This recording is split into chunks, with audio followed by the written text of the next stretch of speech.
transformed into audio by alternativerealities.org. Introduction. I certify that the following text is the absolute truth and no work of fiction. These are parts of a transcript of an interview I've made with a non-human and reptilian being in December 1999. This female being was already in contact with a friend of mine, whose name is given only with the initials EF. In the text, since some months. Let me declare that I was all my life a skeptic about UFOs, aliens and other weird things, and I thought that EF tells me just dreams or fictitious stories when he talked with me about his first contacts with the non-human being, Lacerta. I was still a skeptic when I met this being on December 16 last year in that small warm room in the remote house of my friend near to a town in the south of Sweden, despite the fact that I saw now with my own eyes that she was not human. She has told and shown me so many unbelievable things during that meeting that I can't deny the reality and the truth of her words any longer.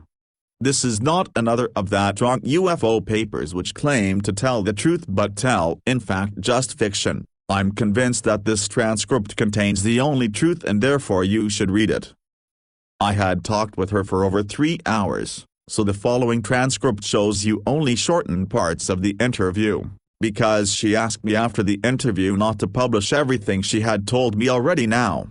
The order of the questions in this transcript is not always the same order in which I had asked them, so it may seem sometimes a little bit confusing to you. It was not easy to delete all the important parts she had asked me to delete from the transcript, so I apologize for the maybe unusual order. I'm in the possession of the entire transcript of the interview, 49 pages with some of my drawings of her body and her equipment, and also of some tapes on which I have the full interview, but I will not reveal this before I have permission from her. I will send this shortened form of the still fascinating document to 4 of my reliable friends to Finland, Norway, Germany and France, and I hope they will translate it into their own languages, and into other languages, and I hope as many people as possible will be able to read and to understand the transcript. If you receive it, please send it to all your friends via email or make printouts and copy them.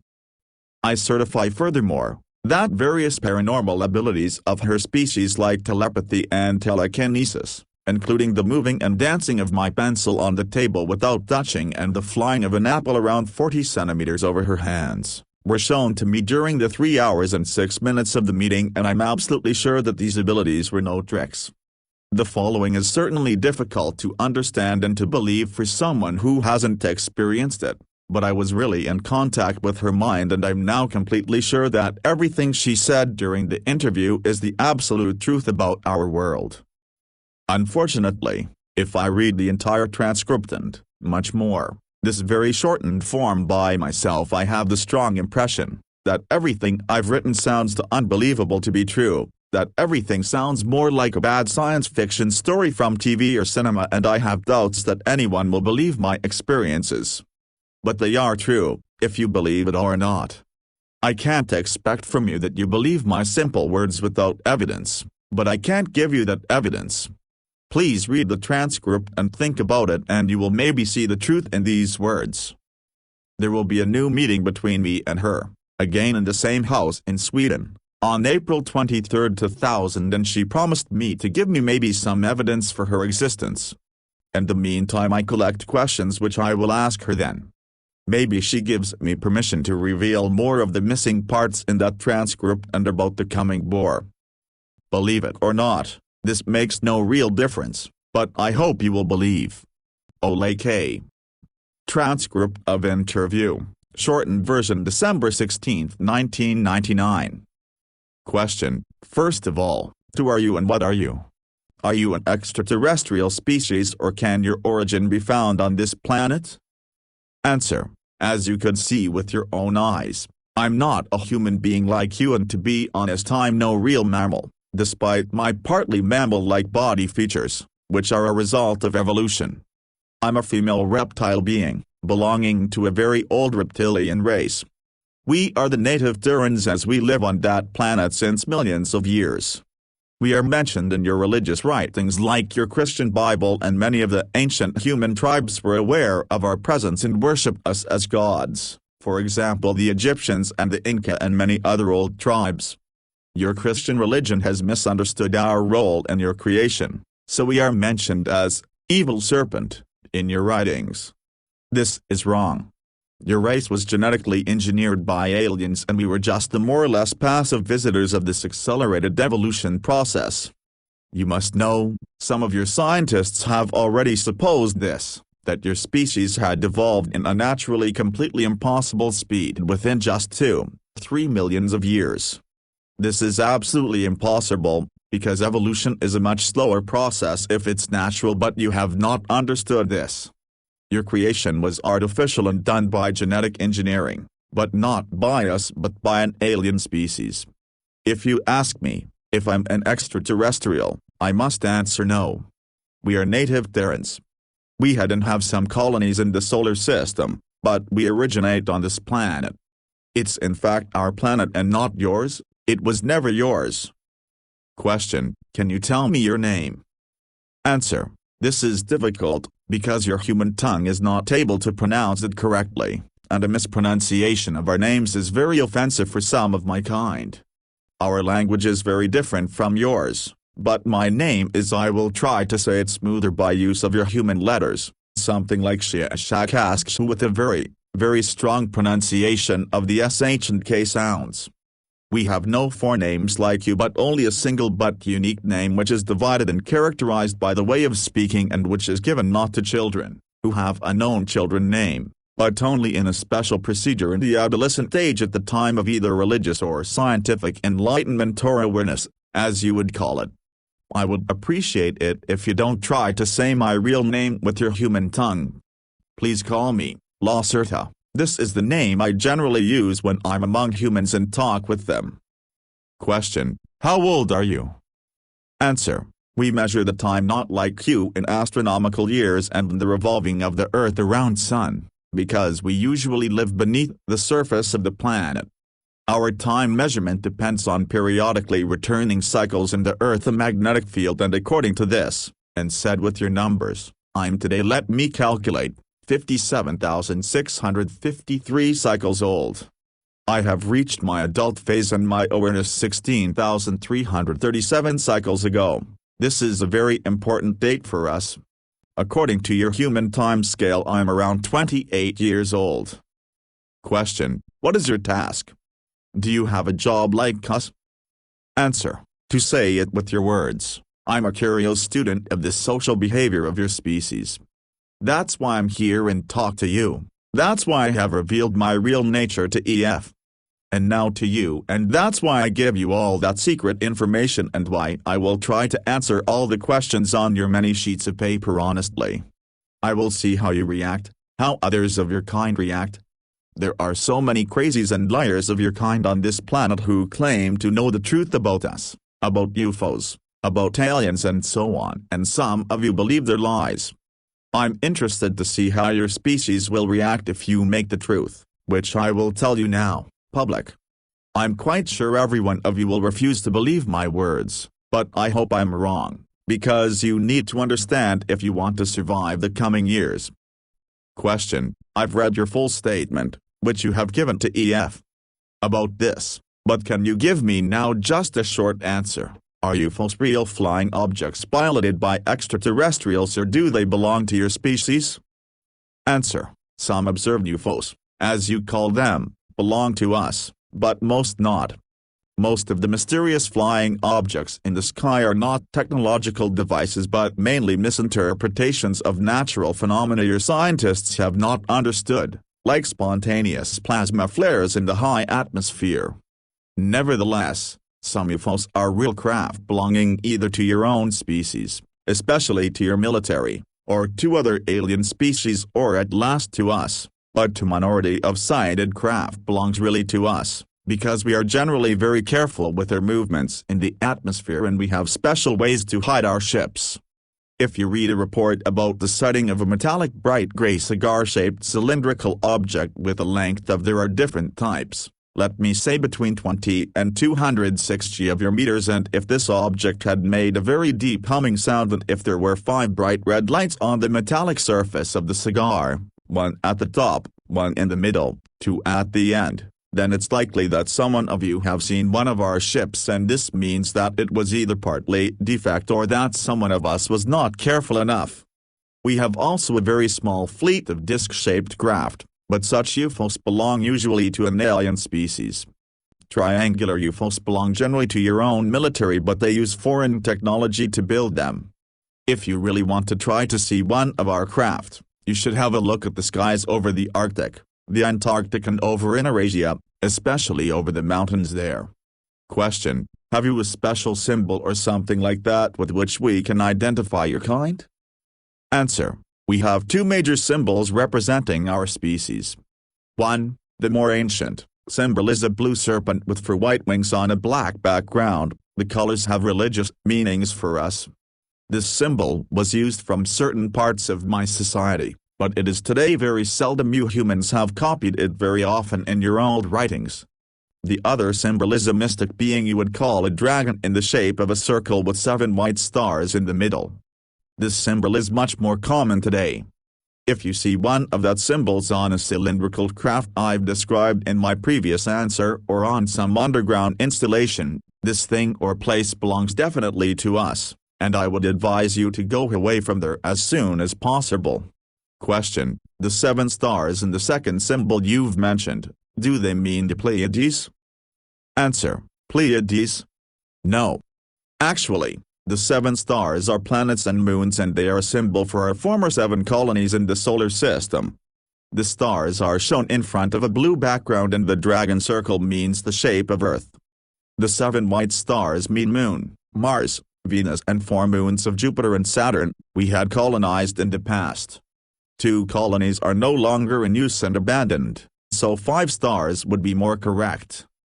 Question: as you have not allowed me to make photos, what would be very useful to prove your real existence and the truth of this story, can you describe yourself detailed? Answer: I know that it would be helpful to prove the authenticity of this interview if you can make some photos from me. Otherwise, you humans are very skeptic. That's good for us and for the real alien species acting secretly on this planet, so even if you had such photos, many of your kind would say that they are fraud, that I'm just a masked human woman or something like that. That would be very offensive for me. You must understand that I can't give you permission to make photos of me or of my equipment. This have various reasons, which I want not to discuss with you further, but one of the reasons is the keeping up of the secrecy of our existence. Another reason is more religious. Nevertheless, you have permission to make drawings of my look and of my equipment I can show you later.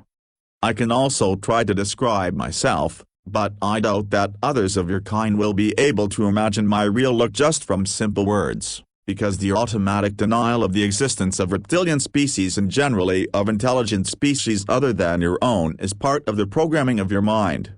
Well, I will try. Imagine the body of a normal human woman, and you have at first a good imagination of my body. Like you, I have a head, 2 arms, 2 hands, 2 legs and 2 feet, and the proportions of my body are like yours. As I'm female, I have also 2 breasts. Despite our reptile origin, we have started to give milk to our babies during the evolution process. This happened around 30 million years ago, because this is the best thing to keep the young alive. Evolution had done this for your species already in the dinosaur age, and they a little bit later, also for ours. That means not that we are now real mammals, but the breasts of us are not as large as those of human woman, and the size of them is generally equal for every female of my kind. The external reproduction organs are for both sexes smaller than those of humans, but they are visible and they have the same function as yours, another gift of evolution to our species. My skin is mainly of a green-beige color, more pale green, as we have some patterns of brown irregular dots, each dot of the size of 1-2 centimeters, on our skin and in our face. The patterns are different for both sexes, but females have more, especially in the lower body and in the face. You can see them in my case as 2 lines over the eyebrows crossing my forehead, at my cheek and at my chin. My eyes are a little bit larger than human eyes. For this reason, we can see better in the darkness, and usually emanated from the large black pupils, which are surrounded from a small bright green iris. Males have a dark green iris. The pupil is slit and can change its size from a small black line to a wide open egg-shaped oval.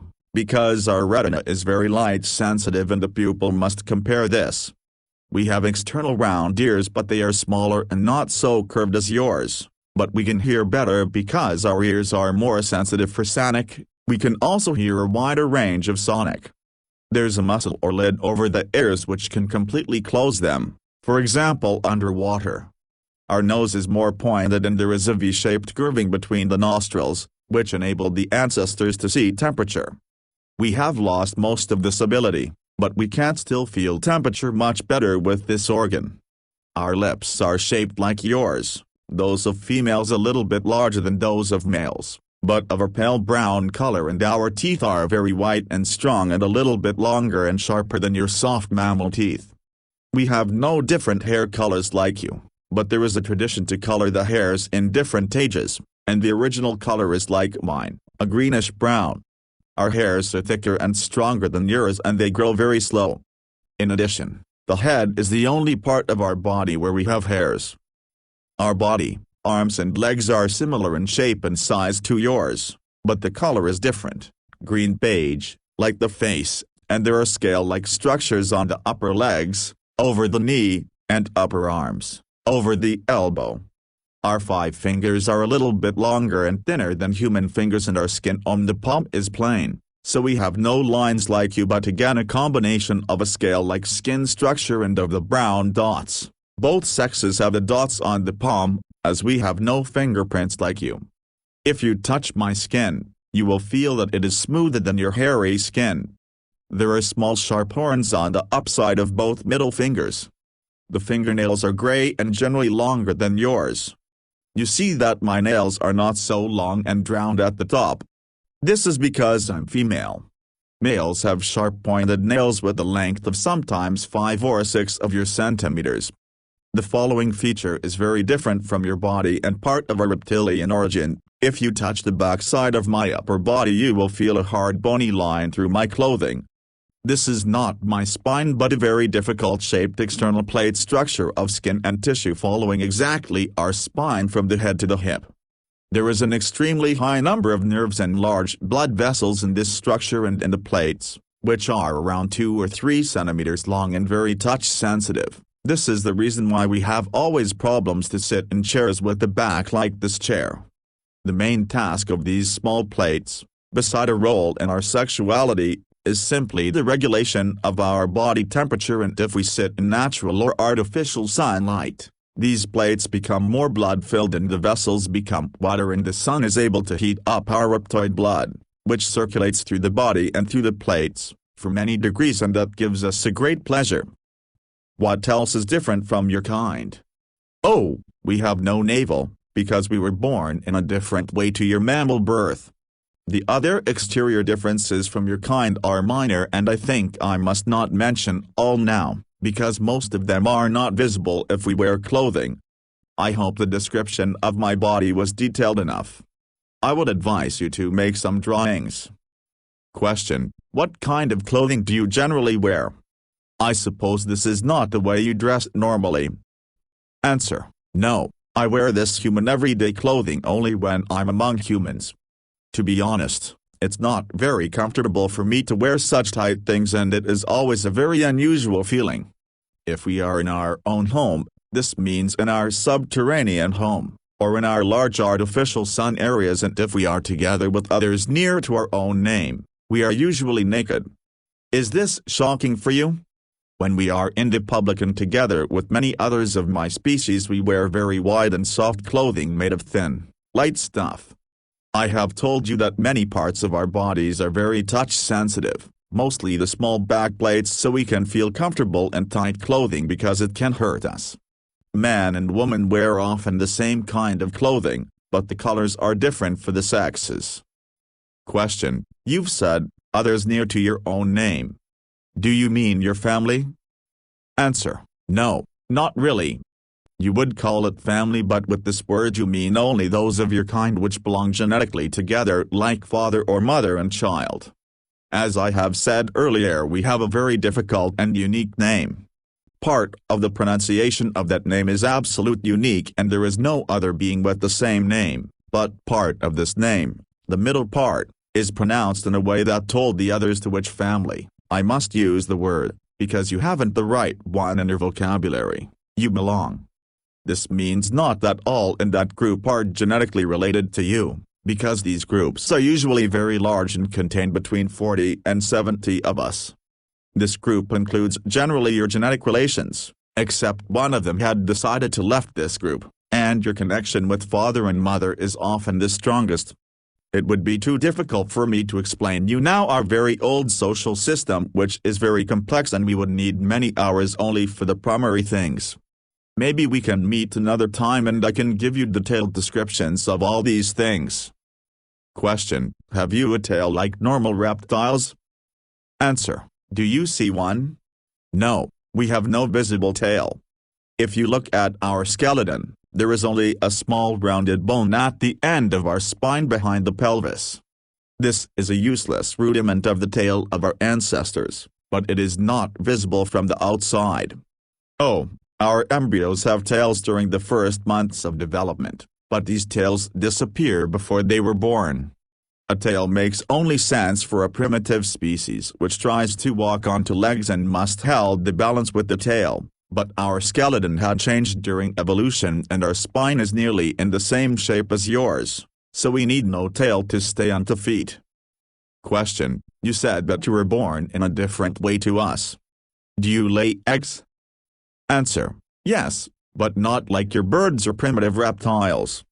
Actually, the embryo grows in a protein liquid inside the mother's womb, but there is also an egg-shaped but very thin chalk hull around it, that fills the whole womb. The embryo inside this hull is completely autarky from the mother's body and it has every substance it needs to develop inside this chalk hull. There is also a cord like your navel cord which is connected to a point hidden behind the back plates. When the baby is going to be born, the whole egg is pressed through the vagina covered in a slimy protein substance and the baby came out of this soft egg after some minutes. These two horns on our middle fingers were instinctively used from babies to break through the chalk hull to take their first breath. Our young are not so large as your babies when they were born, they are between 30 and 35 of your centimeters tall, the egg is around 40 centimeters tall. This is because our vagina is smaller than a human one, but we grow to a normal size of 1,60 to 1,80 meters. Question: what about your body temperature? You've said that you enjoy to lay in the sun. What effect has this to your organism? Answer: we are no mammals and as reptiles our body temperature depends on the temperature of our surrounding. If you touch my hand you will maybe feel that it is colder than yours, because our normal body temperature is around 32–33 degrees Celsius. If we sit in the sun, especially naked and with a row of small back plates in the sun, our body temperature can rise for 8 or 9 degrees within minutes. This rise causes a production of many enzymes and hormones in our body, our heart and brain and every organ becomes more active and we feel very, very good. You humans only enjoy being in the sun, but for us it is the greatest pleasure you can imagine, maybe like your sexual excitement. We also enjoy swimming in very warm water or other liquids to rise our body temperature. If we are for some hours in the shadow, our temperature goes back to 32–33 degrees. This can cause no harm to us, but we feel much better in the sun. We have artificial sun rooms in the underground, but this is not the same for us like the real sun. Question: what do you eat? Answer: generally various things like meat, fruit, vegetables, special kinds of mushroom, from subterranean farms, and other things. We can also eat and digest some substances which are poisonous for you. The main difference between you and us is that we must eat meat, because our body needs the proteins. We can't live completely vegetarian like your kind because our digestion would stop working and we would die after some weeks or maybe months without meat. Many of us eat raw meat or other things which would be disgusting for you. Personally, I prefer cooked meat and surface fruits like apples or oranges. Question: can you tell me something about the natural history and evolution of your species? How old is your species? Have you evolved from primitive reptiles as mankind has evolved from apes? Answer: oh, this is a very long and complex story and it sounds certainly unbelievable to you, but it's the truth. I will try to explain it in short. Around 65 million years ago, many of our unadvanced ancestors from the dinosaur race died in a great global cataclysm. The reason for this destruction was not a natural disaster, an asteroid impact as your scientists believe falsely, but a war between two enemy alien groups that took mainly place in the orbit and high atmosphere of your planet. According to our limited knowledge about the early days, this global war was the first alien war on planet Earth, but it was definitely not the last, and a future war is coming soon, while a Cold War, as you call it, between alien groups is ongoing since the last 73 years on your planet. The opponents in this 65-million-year-old war were two advanced alien species, whose both names are again not pronounceable for your tongues. I'm able to say them, but it would hurt your ear if I tell you the names in their original way. One race was humanoid like your species, but much older, and was from this universe, from a solar system in the star constellation you call Procyon today in your maps. The other species, about which we know not so much, was a reptilian species, but they have nothing to do with their own species, because we have evolved from local saurians without exterior influence, except the successful manipulation of our own genes by us. More about that later. The advanced reptilian species came not from this universe but from well, how should I explain it to you? Your scientists have not really understood the true nature of the universe, because your illogical mind is not able to see the easiest things and relies on wrong mathematics and numbers. This is part of the genetic programming of your kind, to which I will come later. Let me say that you are nearly as far away from the understanding of the universe as you were 500 years ago. To use a term you will maybe understand, the other species came not from this universe but from another bubble in the foam of the universe. You would call it maybe another dimension, but this is not the right word to describe it correctly. By the way, the term dimension is generally wrong in the way you understand it. The fact you should remember is that advanced species are able to walk between bubbles by use of, as you would call it, quantum technology, and sometimes in special ways only by use of their mind. My own species had also advanced mental abilities in comparison to your species, but we are not able to do the matter string/bubble changing without technology, but other species active on this planet are able, and this looks to you like magic as it had to your ancestors. Back to our own history, the first species, the humanoids, had reached Earth around 150 years before the reptilians, and they built some colonies on the former continents. There was a large colony on the continent you call Antarctica today and another one in the continent you call Asia today. These people lived together with animal-like saurians on the planet without problems. When the advanced reptilian species arrived in this system, the humanoid colonists from Procyon tried to communicate peacefully, but they were not successful and the global war started within months. You must understand that both species were interested in this young planet not for his biology and undeveloped species, but for only one reason: raw material, especially copper. To understand this reason, you must know that copper is a very important material for some advanced species, even today, because it is, together with some unstable materials, able to produce new stable elements if you induce a high electromagnetic field in the right angle with a high nuclear radiation field to produce an overcrossing of fluctuating fields. The fusion of copper with other elements in such a magnetic/radiation field chamber can produce a force field of special nature that is very useful for various technological tasks, but the base for this is an extremely complex formula you are not able to discover because of the restrictions of your simple mind. Both species wanted to have the copper of planet Earth, and for this reason they fought a not very long war in space and orbit.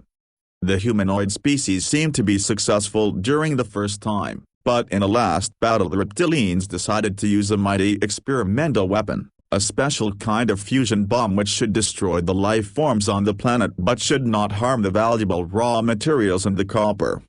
The bomb was fired from space and detonated at a point of your planet you call Middle America today. As it detonated in the ocean, it produced an unpredictable fusion with hydrogen and the effect was much stronger than the Reptilians had expected. A deadly radiation, an overproduction of fusion oxygen, a fallout of different elements and a nuclear winter, for nearly 200 years were the result. Most of the humanoids were killed and the Reptilians lost their interest on the planet after some years for, even for us, unknown reasons, maybe because of the radiation. Planet Earth was on its own again and the animals on the surface died. By the way, one result of the fusion bomb was the fallout of different elements and materials created in the burning process, and one of those materials was iridium. Your human scientists today see the iridium concentration in the ground as an evidence for an asteroid impact that killed the dinosaurs. That is not true, but how should you know that? Well, most of the dinosaurs died, not all in the detonation but in the bad things which came after the war, especially in the nuclear winter and in the fallout. Nearly all dinosaurs and reptilians were dead within the next 20 years. Some of them, especially those in the oceans, were able to survive for the next 200 to 300 years even in this changed world, but these species also died, because the climate had changed. The nuclear winter ended after 200 years, but it was colder on Earth than before. Despite the cataclysm, some species were able to survive: fish, like the sharks, birds, little creepy mammals, your ancestors, various reptiles like crocodiles. And there was a special kind of small but advanced dinosaurs which had developed together with the last large animal reptilians like the species you call Tyrannosaurus. This new reptile was walking on two legs and looked a little bit like your reconstruction of an iguanodon. It originated in this family, but it was smaller, around 1.50 meters tall, with some humanoid features, a changed bone structure, a larger skull and brain, a hand with a thumb which was able to grab things, a different organism and digestion, advanced eyes in the middle of the head like your eyes, and most important, with a new and better brain structure. This was our direct ancestor. There are theories that the radiation from the bomb took part in the mutations of the organism of this new breed, but this is not proven. Nevertheless, this little humanoid-like dinosaur evolved during the following 30 million years. As I have said earlier, a species needs generally more time to evolve than you think, if the evolution is not artificially induced, like in your case, from an animal to a more or less thinking being. These beings were intelligent enough not to die in the next millions of years, because they learned to change their behavior. They lived in caves instead in the cold nature, and they learned to use stones and branches as first tools and the use of fire as help to warm them, especially to warm their blood, which is very important for our kind to survive.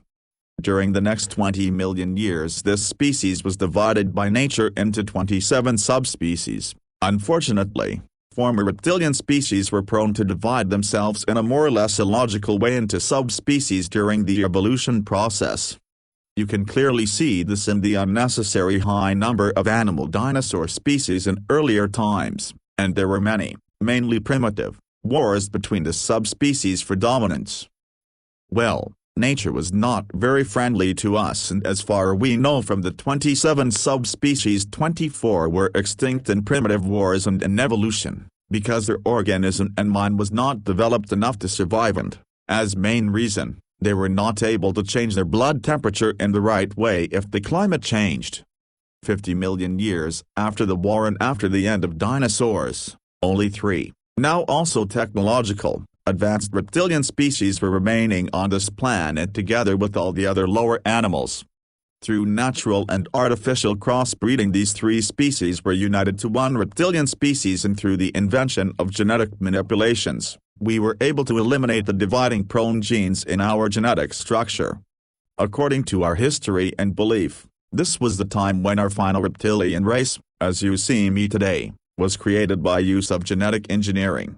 This was around 10 million years ago and our evolution nearly stopped at this point. Well, actually there were some minor changes in our look toward a more humanoid and mammal-like appearance during the coming ages, but we have not divided again into subspecies.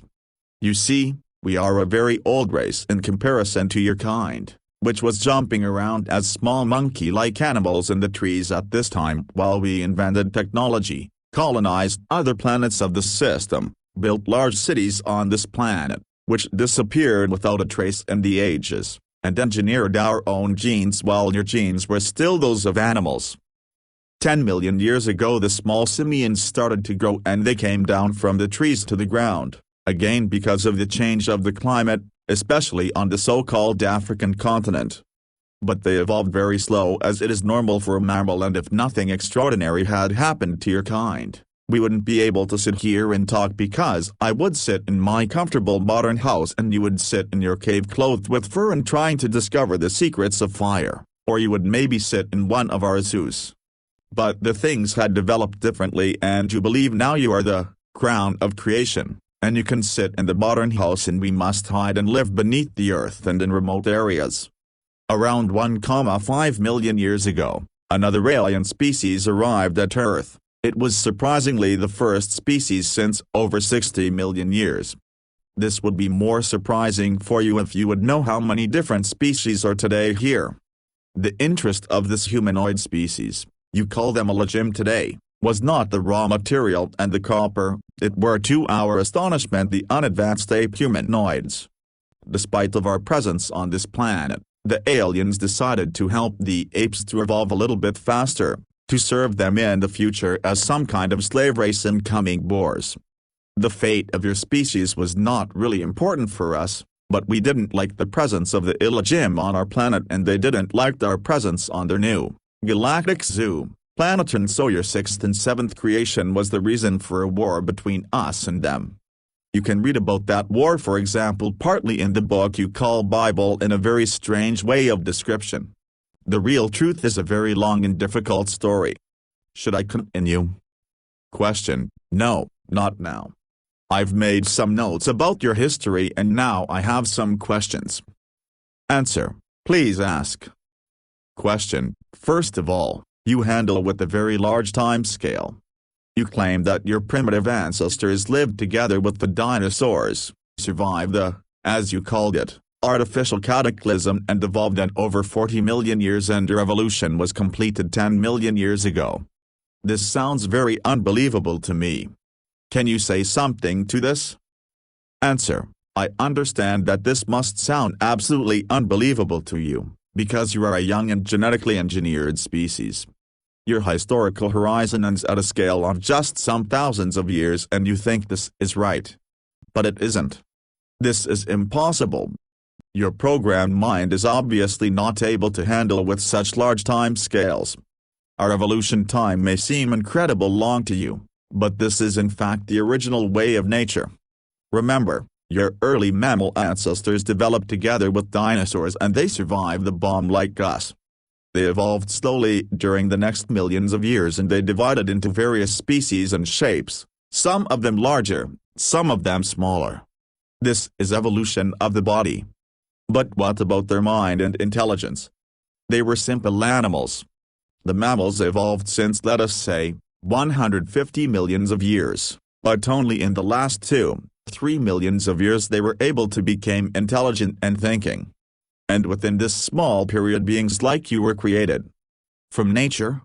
148 millions of years time for the evolution of animal-like mammals, 2 millions of years time for the development of, more or less, intelligent beings like you. Ask yourself, do you really think this accelerated evolution is natural? Then your species is more ignorant than I've thought. We have not evolved wrong but you. Question: I understand. But I have another question. You've mentioned many facts about the ancient war between the aliens 65 million years ago. This happened very long before your kind became really intelligent, as far as I have understood you. Why do you know so many things about that first war, and about the evolution of your species?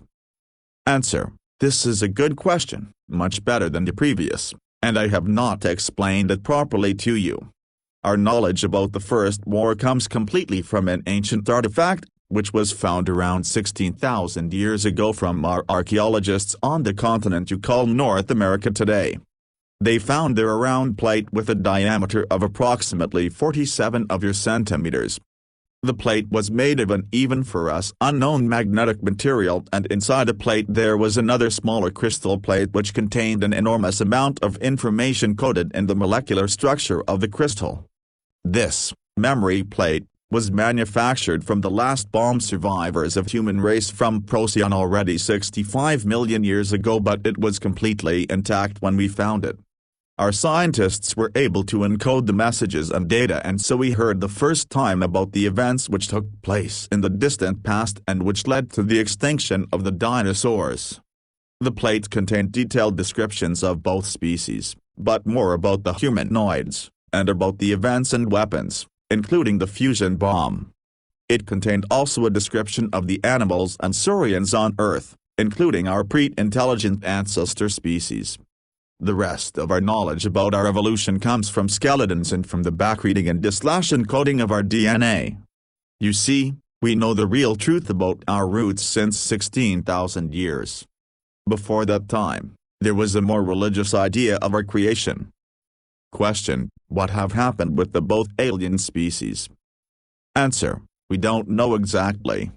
The surviving humanoids on Earth obviously died in the years after the bomb, and others of their kind and the reptilians never came back to Earth, as far as we know. Concerning the reptilian aliens, there is a possibility that it was physically impossible for them to return, because the matter between bubbles is sometimes in rapid movement. The current theory is that both species had ceased to exist during the millions of years. Question: you've mentioned skeletons of your kind. How can it be that human scientists haven't found any trace of you and your ancestors if you really lived for such a long time on this planet? We have found many skeletons of primitive dinosaurs, but none of an advanced reptilian being with a larger skull and brain and a hand with a thumb as you have described it before. Answer: yes, you have. But your great scientists were not able to reconstruct the skeletons completely, because they wanted to reconstruct reptilian animals, not intelligent beings. You would laugh if you would know how many of the, especially small, saurian skeletons in your museums are totally wrong constructions of never-existing beings, because you used many bones which didn't really belong together, and sometimes you made artificial bones if something was missing you needed to construct an animal saurian. Many of your scientists are aware of this problem, but they don't make it public, because they can explain it, and they claim that the right bones were just missing and the reconstruction is right. Many bones of us were used for iguanodon reconstructions, for example the hands with the visible thumb. Look at an iguanodon in a museum and you will see that I'm right. A scientist in the country you call the United States had built a nearly correct skeleton of our kind some years ago, but the local government, which is partly aware of our existence, confiscated the reconstruction. As we live today, and since thousands of years, nearly completely beneath the earth, you will not find any cadavers or skeletons of us.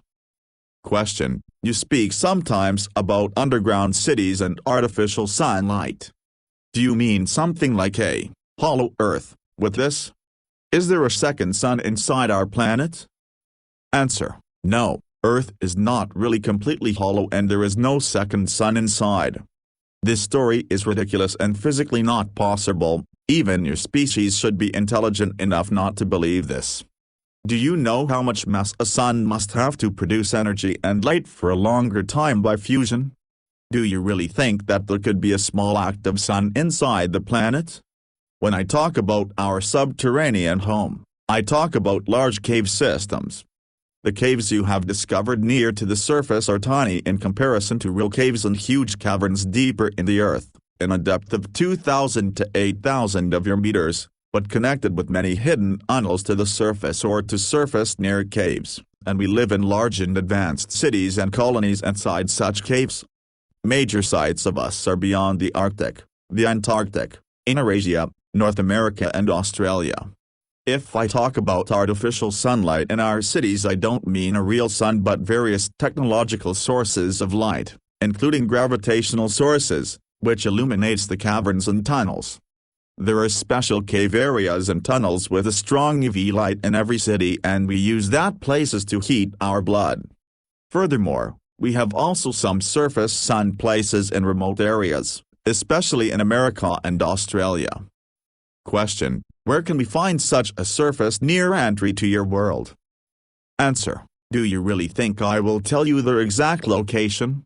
If you want to find such an entry, you have to search it by yourself, but I would advise you not to do that. When I came to the surface 4 days ago, I used an entry approximately 300 of your kilometers north from here near to a large lake, but I doubt that you would be able to find it. There are only a few entries in this part of the world, more are far more north and east. As a little advice, if you are in a narrow cave or in a tunnel or even in something that looks to you like an artificial mine shaft, and as deeper you walk as smoother appear the walls, and if you feel unusual warm air streaming from the depth, or if you hear the rushing sound of streaming air in a ventilation or elevator shaft, then look for a special kind of artificial and smooth wall somewhere in the cave with a door made of gray metal. If you would be able to open that door, but I doubt this, you would be in a usually round technical room with ventilation systems and elevators to the depth. This is probably an entry to our world. If you have reached this point, you should know that we are now definitely aware of your presence. You are already in big trouble if you have entered the round room, but you should look for one of the reptilian symbols on the walls. If there are no symbols or other symbols, you are maybe in bigger trouble as you think, because not every underground installation belongs to our kind. Some new tunnel systems are operated from alien races, including hostile races. My general advice: if you find yourself in a, for you, strange underground installation, run away as fast as you can. Question: you mentioned earlier that you use the name Lacerta when you are among humans and that you enjoy it to be in the real sun on the surface of Earth. But how can you be among humans? You don't look like us, so anyone will see that you belong to another species. Why have nobody seen and described a being like you if your kind lives already since our creation together with us on the same planet? Can you explain that to me? Answer: first, my kind was of course seen and described, and worshipped, many times in your primitive past, for example in your religious writings like your Christian Bible. You can find descriptions and even simple drawings of us for also in the southern part of the American continent on various temples. So-called wise men from India and from the Asian mountains have described our species many times in writings, together with other wise men from the African continent. I think we are the most mentioned non-human species, maybe beside the Elohim, in your history. If you don't believe me, have a look at your history and you will see the truth in my words. Your great scientists called the belief in us superstition and religion, and today's intelligent humans have forgotten our presence on the surface in the past. Furthermore, our species is seen even today sometimes from human witnesses in its original shape on Earth or in our surface near entries in tunnel systems, but fortunately you and your media didn't take the reports of such crazy serious. That's good for us, and that's the reason why we allow those people to see us as we really are. Some of my species are also in direct contact with human scientists and politicians from the surface, but this is top secret as you would call it, and nobody of your public knows anything about it. The matter of these meetings is generally the upcoming war with and between the alien species and our assistance in this war. But there is also another explanation, why we can walk among you and why you are not able to recognize us: mimicry. The following may again sound unbelievable and even shocking to you, but as you have asked I will explain it. I have told you before that we have more advanced mental abilities than your species, and with more advanced, I mean that we are able to use telepathy and telekinesis from our birth on. In fact, mother and newborn child communicate generally with telepathy during the first months, without special training, as you need it to activate these sleeping parts of your brain. The structure of our brain is a little bit different to yours, and our hypothesis is larger and more active than yours, especially when we are in sunlight. Our own abilities are very strong in comparison to yours, but weak in comparison to the matter string/bubble mind forces of some of the alien species on this planet. I was never very good in that mind things, but we all have these primary abilities and can use them, for example, for our protection or even for attack. When we are on the surface as we meet human beings, even a large group of them, this makes no difference.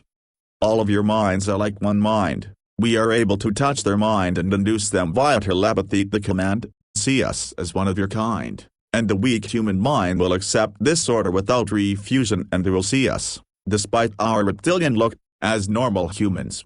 I've done this many times and you weak humans generally see me as an attractive brown-haired woman, because I have created a special, mimicry image, in my mind years ago and I can induce it into your minds without problems.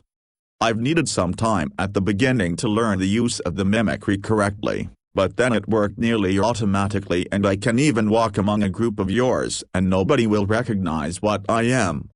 There is a simple switch. See us as we really are, see us as we want you to see us, and your consciousness which was placed there from the Illagim when they created your kind, and we can use this switch to convince you that you see humans when you look at us.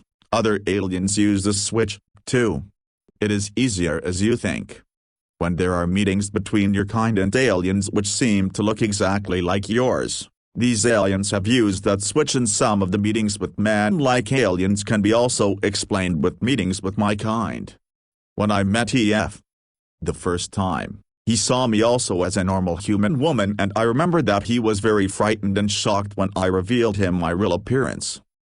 Question: Do you mean that you can really make me believe that I talk now with an attractive brown-haired human woman instead of a reptilian being like you? Answer: Probably. But I don't think so in your special case.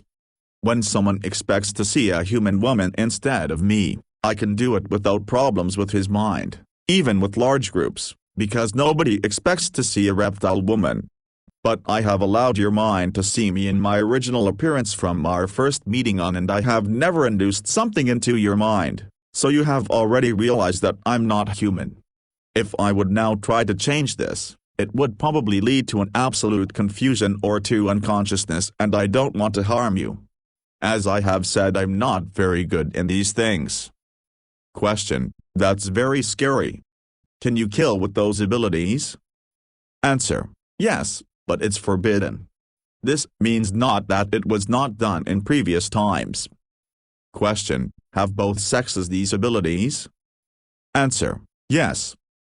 Question: What about photos? How do you appear on photos? Answer: This is a silly question. I appear on photos as a reptile being, because I can't have influence on the photo or on the camera itself, but only on the photographer's mind. If he or she would develop the film and show the photo to others, they would see me in my original shape. That's the reason why it is forbidden for our kind to be filmed or photographed, and we must avoid every camera on the surface. That is very difficult, and we were filmed sometimes in the past without our knowledge, especially from certain of your governments and secret agencies. Question: What other commands can your kind induce into our minds? Something like, serve us, or obey. Answer: This is again a strange question. We are not your enemy, most of us not, so why should we do this? To answer your question, it depends on the strength of the human mind and on the strength of the sending reptilian. There is no serve us or serve me switch in your mind, so such a command is much more difficult to induce. If the human mind and consciousness is weakened, their reptilian inducer is experienced in these things and was some hours in the sun before he or she tries to do it, then it could probably work for a certain time. There are secret teachings about such things, but I've never learned anything about it. I use my primary abilities for mimicry and for communication with my own kind, and sometimes for other private things, but I've never used it to harm humans or their mind. I would appreciate it if we can end with this topic here. Question: A last question. You've said earlier that you can hide your UFOs. Do you use the same abilities to do this? Answer: yes, but on a technical base. There is a powerful device inside each craft which is able to send an artificial signal to your minds to convince you that you see either nothing but only the sky, or that you see normal aircraft like planes instead of our ships. This isn't used very often, because we avoid human public when we move in the atmosphere. If you are able to see our UFOs, it means that the device is either defect or deactivated for some reason. The camouflage effect didn't work on photos. To answer this possible question of you already in advance, but why should someone make a photo of the sky when he could not see anything unusual there? By the way, most of the surface near entry points to our tunnels are also hidden with such a device, and your kind will generally see only normal cave walls instead of the door. That's one reason why I've said that I doubt that you will be able to find such a secret door to our world, but it have happened a few times in the past. Question: back to your and our own history. You've mentioned the race of the Illagim who have created our human race. From where did they come and how did they look like? What had exactly happened when they arrived? Are they our god? Answer: the Illagim came from this universe, from the solar system you call Aldebaran in your maps. They were a very tall humanoid species with usually blonde hairs and a very white skin. They avoided the sunlight because it hurt their skin and their eyes. This was absolutely unbelievable for a sun-loving species like us. They seemed to be intelligent and peaceful at the beginning, and we started a more or less friendly communication with them, but later they showed their real intentions and plans. They wanted to evolve the apes to a new breed, and we were a disturbing factor for them on their new zoo planet. At first, they caught around 10,000 or maybe even 20,000 of your simian ancestors, and they left the planet for some 100 years. When they returned, they brought your, now more human, ancestors back. Then they left Earth again for some thousands of years, and the primitive pre-humans lived together with us without major problems. They were just afraid of our aircraft and technology. The Illagim had taught their mind and enhanced their brain and their body structure, and they were now able to use tools and fire. The Illagim returned within 23,000 years 7 times and accelerated the evolution speed of certain of your kind. You must understand that you are not the first human civilization on the planet. The first advanced humans, who lived at the same time with less developed pre-humans, because the Illagim had experimented with different speeds and stages of evolution, with technology and speech existed around 700,000 years ago on this planet. Your scientists have not understand this, because they've found only the bones of the pre-humans and some primitive cave drawings showing advanced humans and flying devices. This genetically advanced human breed lived together with us, but they avoided contact with my kind, because the Illagim teachers had warned them with misleading purpose that we are evil beings and that we lie to them. Well, after some centuries the aliens decided to extinct their first creation, and they accelerated the evolution of a second and better test series, and so on and so on. The truth is that your modern human civilization is not the first on this planet Earth but already the 7th. The buildings of the first breeds are lost, but the 5th civilization was the one which built the large triangular constructions you call Egyptian pyramids. Today, around 75,000 years ago, your Egyptians just found that large ancient pyramids in the sand and tried, not very successful, to build similar constructions, and the 6th civilization was the one which built the cities which ruins you can find today beneath the sea in the so-called Bimini area around 16,000 years ago.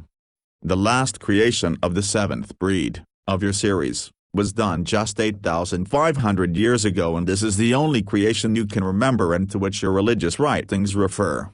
You rely on archaeological and paleontological artifacts which show you a wrong and short past, but how should you know anything about the 6 civilizations before? And if you find evidence for their existence, you deny and misinterpret the facts. This is partly a programming of your mind and partly pure ignorance. I will tell you in the following only about your creations, because the 6 previous mankinds are lost and therefore they should not concern you. There was a long war between us and the Illagim, and also between certain groups of the Illagim themselves, because many of them were the opinion that the again and again creation of human species on this planet makes no real sense. The last battles in this war were fought around 5,000 years ago in orbit and surface. The aliens used powerful sonic weapons to destroy our underground cities, but on the other hand we were able to destroy many of their surface installations and bases in space. The humans of your series were very frightened when they observed our battles, and they wrote it down in form of religious myths. Their mind was not able to understand what was really going on. The Elohim, who appeared as gods for the 6th and 7th breed, told them that it is a war between good and evil and that they are the good and we are the evil race. This depends certainly on the point of view. It was our planet before they arrived and before they started their evolution project with your kind. In my opinion, it was our right to fight for our planet. It was exactly 4,943 years ago, according to your time scale, that the Elohim left the planet again for unknown reasons. This is a very important date for us, because many of our historians called it a victory. Fact is that we don't know what had really happened. The Elohim were gone from one day to another. They vanished without a trace together with their ships, as we found most of their surface installations destroyed by them. The humans were on their own and your civilization developed. Many of us were in contact with certain, more southern, tribes of your species in the coming centuries, and we were able to convince some of them that we are not the evil the aliens wanted them to believe. During the time from 4,900 years ago to today, many other alien species arrived the planet. Some of them used the old teaching and programming of your mind and played again God for you, but the Elohim themselves never came back. They had left the planet for a duration of some 1,000 years also earlier, so we expect their return one day in future too, and their project or two may be extinct also the 7th breed, but we don't really know what have happened to them. To answer this question of you in advance, your current civilization doesn't know anything about your real origin, about your real past, about your real world and universe, and you know very little about us and our past. And you know nothing about the things to come in your future. As long as you will not understand and believe my words, I tell you the truth because we are not your enemy, as long there is danger for your species. Your enemies are already here and you have not understood. Open your eyes or you will be in big trouble soon. If you haven't believed anything of the things I've told you before, then you should really believe and remember this. Question: why do you think I don't believe you? Answer: I have a certain feeling that you don't believe me, despite the fact that I'm sitting here in front of you. Everything I have told you in the last 2 hours is the absolute truth about our world. Question: how many alien species are active on Earth at the moment? Answer: as far as we know 14 species. 11 from this universe, 2 from another bubble and 1 very advanced from a very different plane. Don't ask me for names, because nearly all are not pronounceable for you. 8 of them are not pronounceable even for us.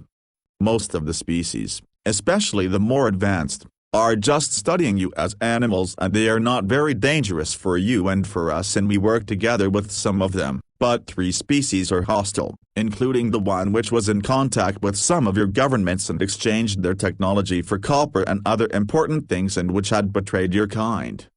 There was and is a Cold War between 2 of these hostile races during the last 73 years, and the 3rd species seemed to be the winner in this useless struggle. We expect a more hot war between them and you in the near future, I would say in the next 10 or 20 years, and we are worried about that development. In the last time, there were some rumors about a new, 15th species which had arrived on Earth just 3 or 4 years ago, but we don't know anything about their intentions and we were not in contact with them till now. Maybe the rumors are wrong. Question: what do the hostile alien races want? Answer: various raw materials, including copper for their technology, your water, or better the hydrogen in your water, which is a source of energy in advanced fusion processes, and certain chemical elements in your air.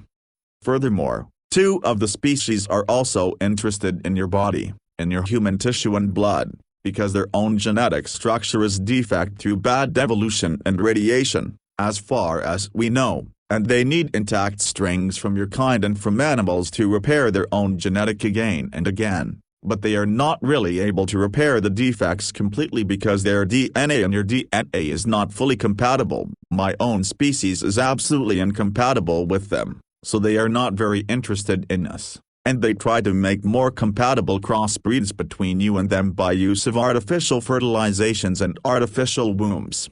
We suppose that the coming war between the three races or between you and one or all of them will be fought for raw material, hydrogen, air and DNA. Question: is this the reason for the abductions? Answer: partly, especially when the aliens took egg and sperm samples from you. Sometimes the abductors belong to another and more advanced race and they just want to study your body and your mind, which is more interesting for some of them than your solid body, as you would study a primitive animal. As I have said, 3 alien species are hostile, and this means that they do not care for your fate or for your life, and people who were abducted by them came very rarely back alive. If someone is able to report about an abduction, it means in my opinion that he or she has not met one of the aggressive species, or that he or she is a very, very lucky human to be alive. Advanced and friendly races also took sometimes egg and sperm samples, but for other reasons. Question: you've said there are only 14 species active on Earth. But why describe people who saw alien beings so many different and bizarre types of them? Answer: I think I have already answered to this question.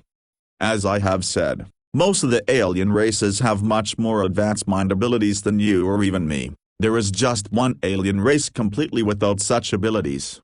They are able to appear in your mind and memory as whatever they want, and this induced image has nothing to do with their real appearance.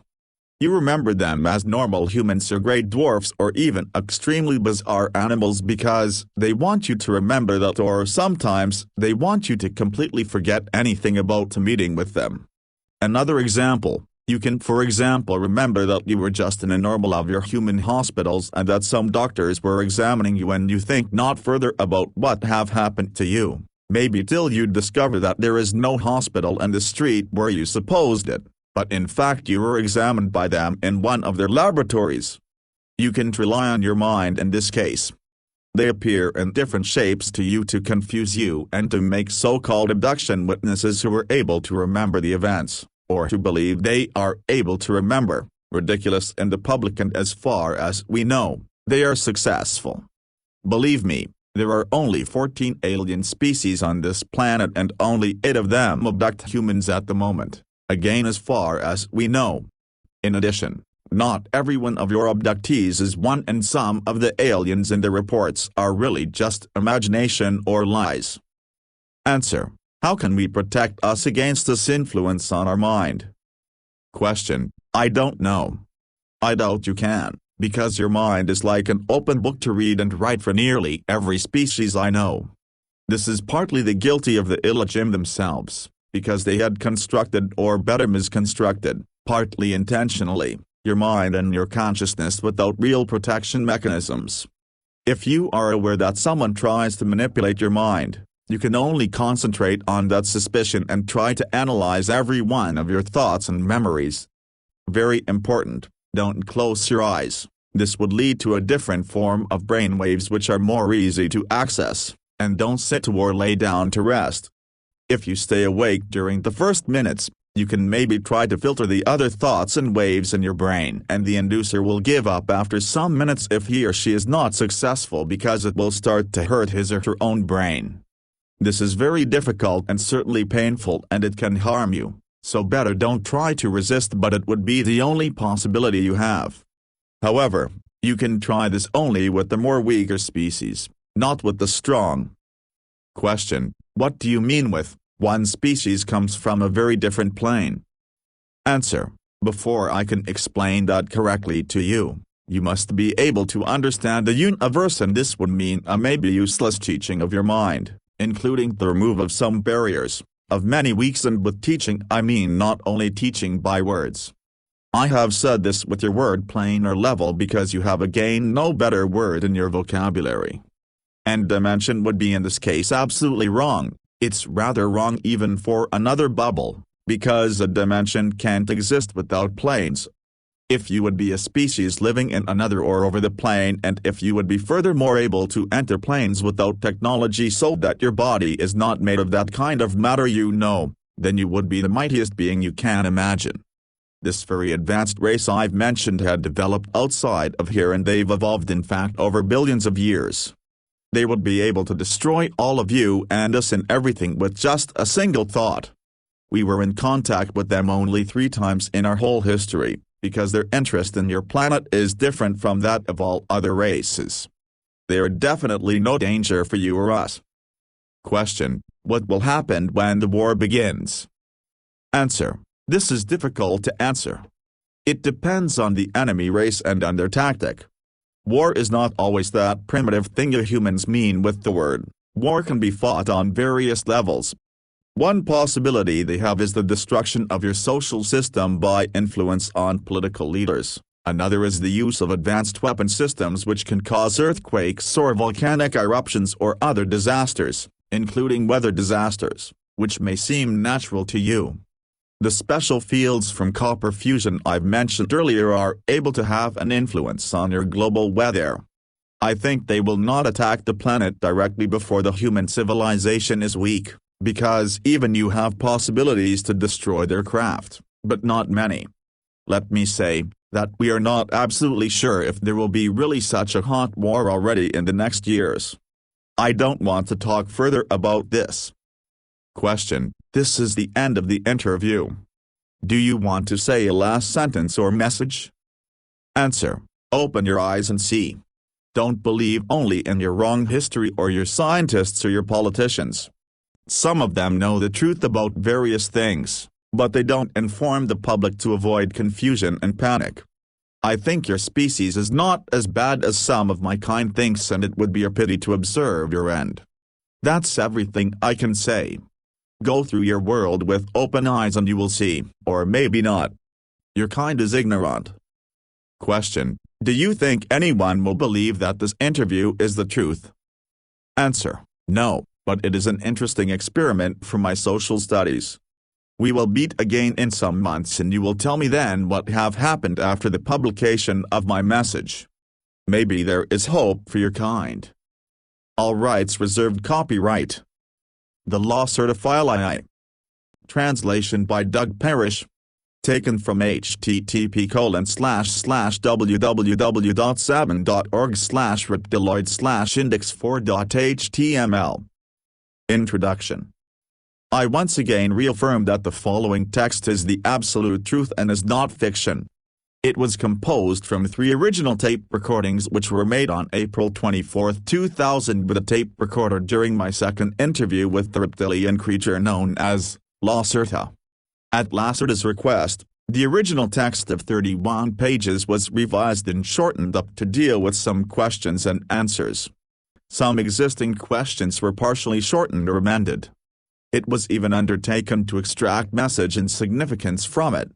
This part of the interview, either not mentioned or not mentioned completely in the transcript, deals primarily with personal issues, paranormal demonstrations, the social system of their reptilian species and alien technology and physics.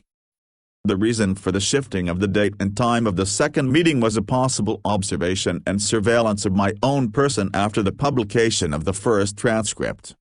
Although everything was attempted on the advice of Lacerta to keep my identity a secret, just 2 days after the dissemination of the document abroad, and various unusual events took place. Please don't think that I am paranoid, however, I believe that the publication of the interview has drawn either official attention or the attention of some organization to me. Up until this time, I usually regarded people who believed that they were being followed by the state to be nothing more than jokers. But now I have begun to revise my ideas on that since events in January. It began with the failure of my telephone for several hours.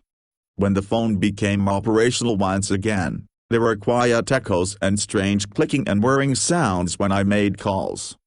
A defect could, ostensibly, not be found anywhere. Overnight, important data disappeared from the hard drive in my computer. The testing program reported defective sectors, where strangely enough there were only data which dealt with illustrations and completed textual material from the interview.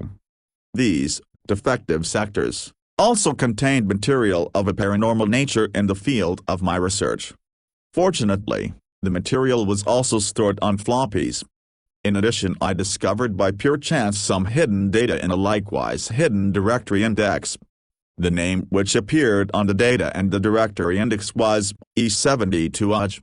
A friend, who was a computer expert, could not make anything of this designation, and when I was about to show it to him, the directory index had disappeared.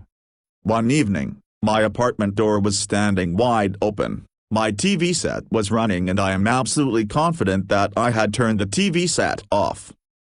A minivan with British markings and the imprint of a Europe-wide supermarket chain parked in front of my house.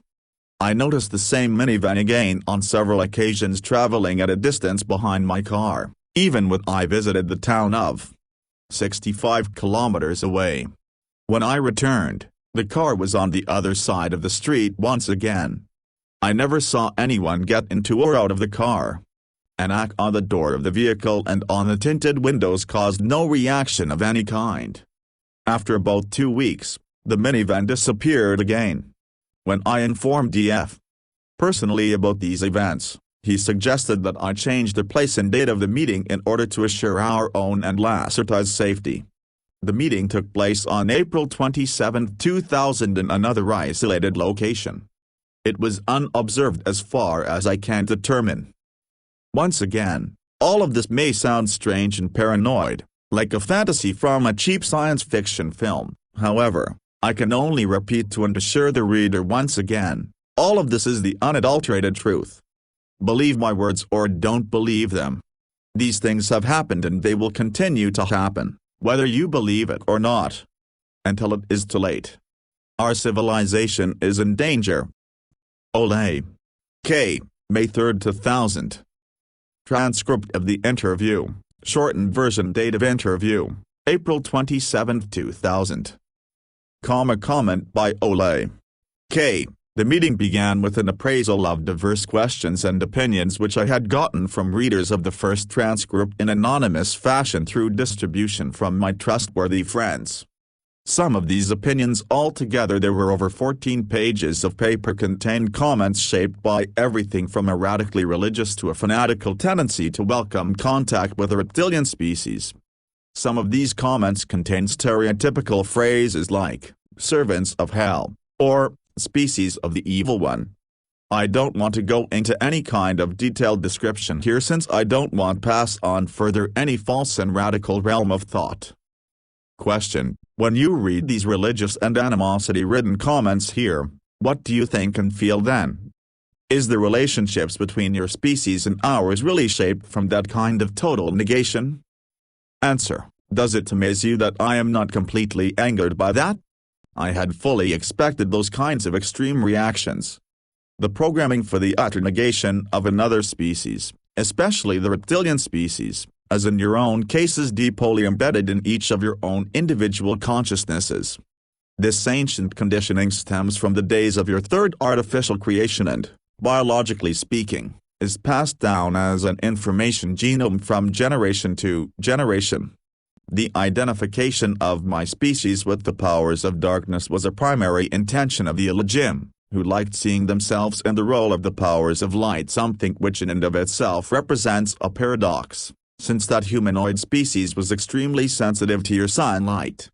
In case you were expecting me to act offended, I guess I'll have to partially disappoint you.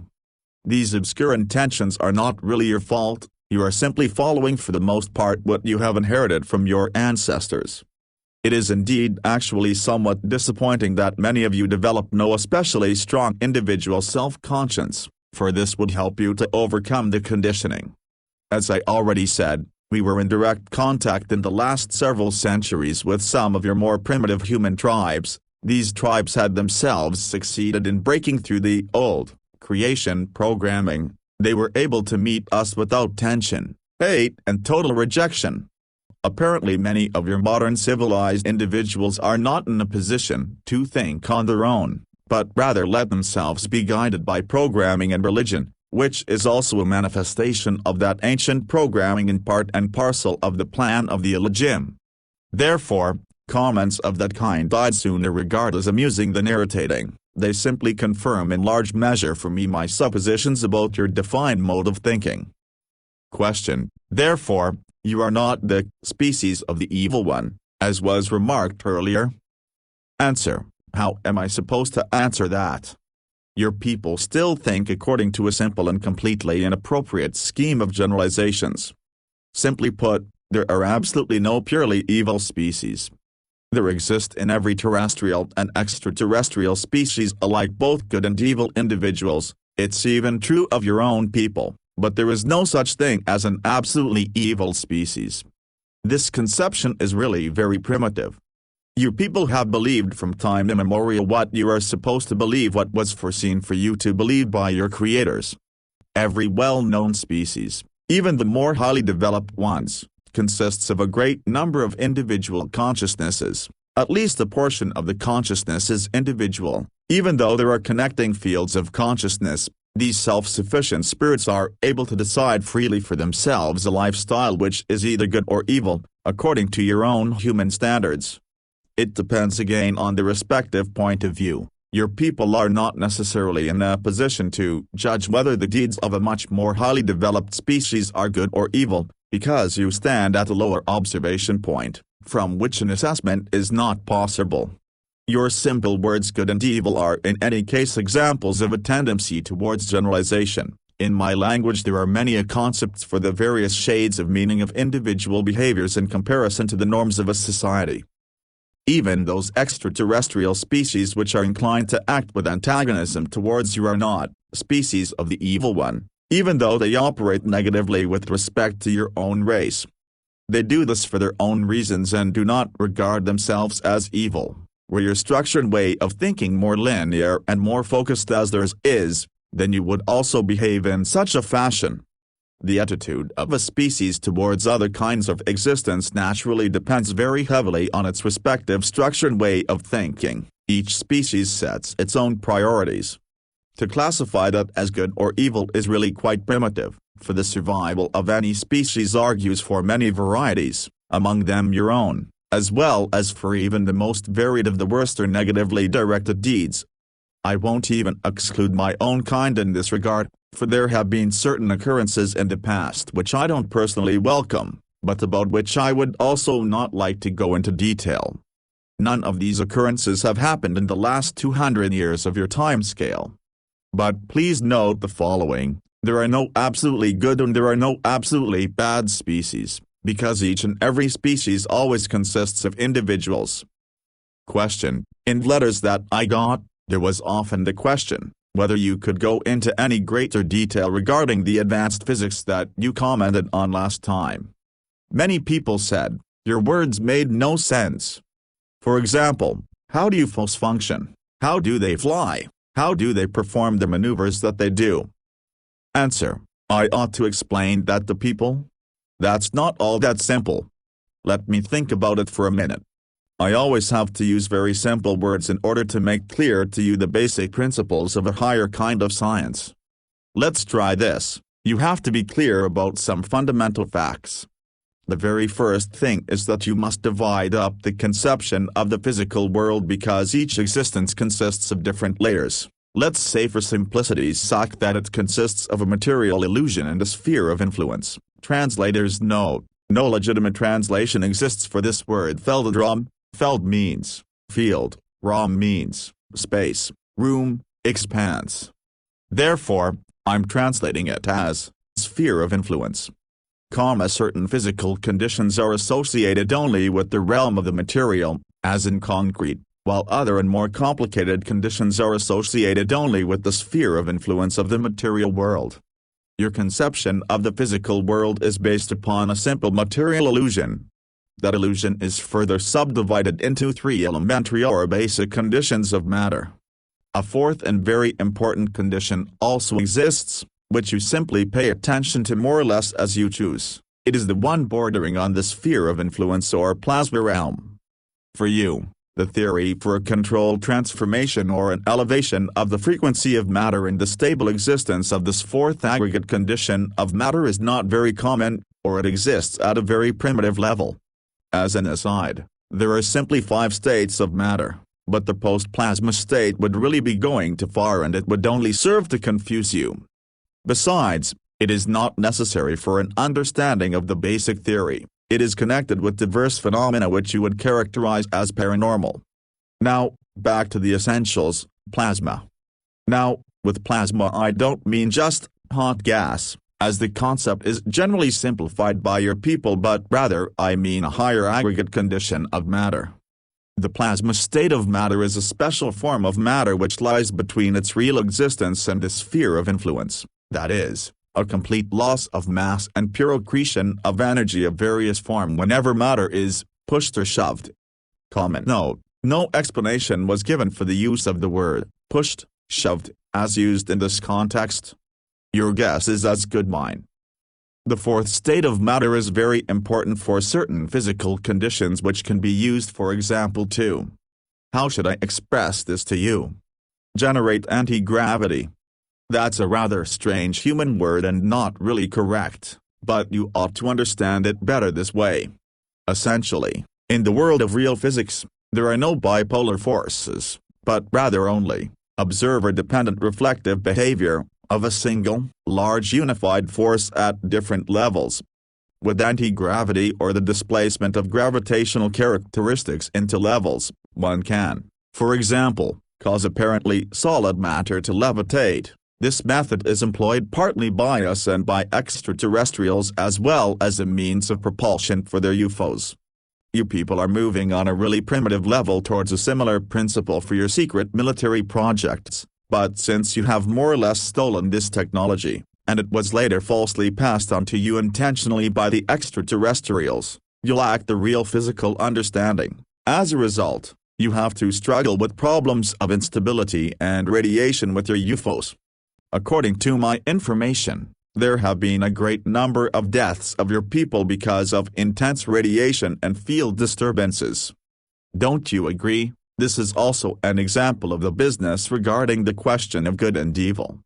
You people play with unknown forces and thereby accept the death of colleagues of your own kind, for they are dying for a greater cause, namely, for the advancement of your technology, which as a result is being put into place once again for the purpose of war, that is for negative pursuits.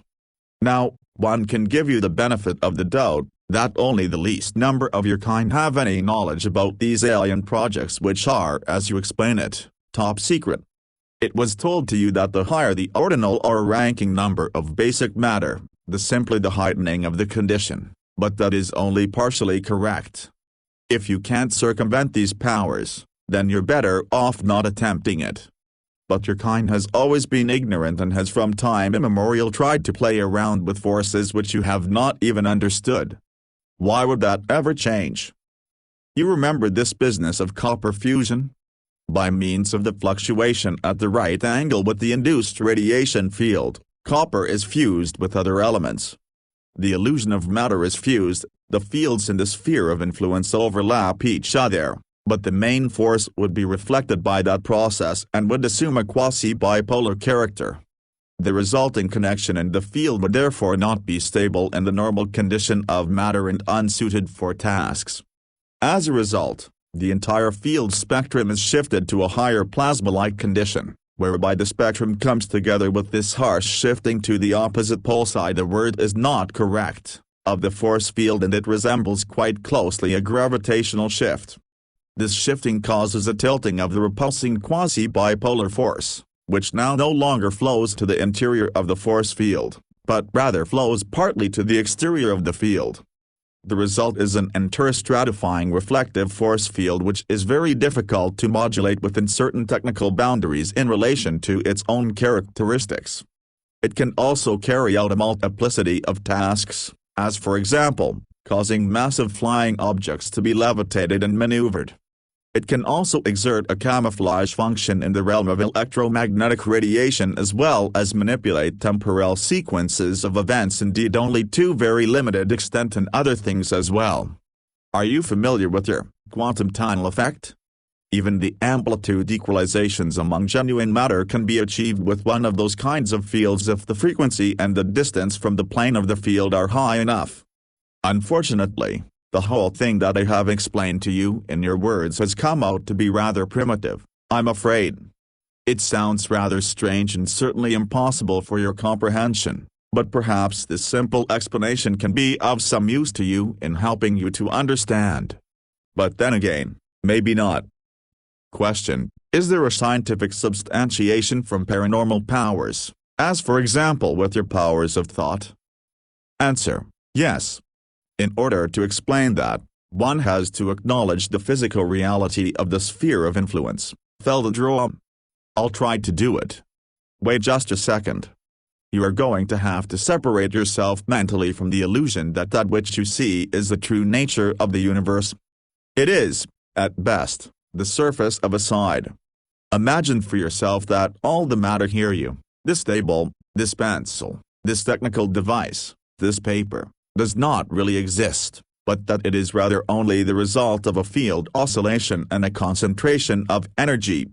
All matter that you see, every creature, every planet and star in this universe, has an information energy equivalent in the sphere of influence which is located on a main field, the general level of things.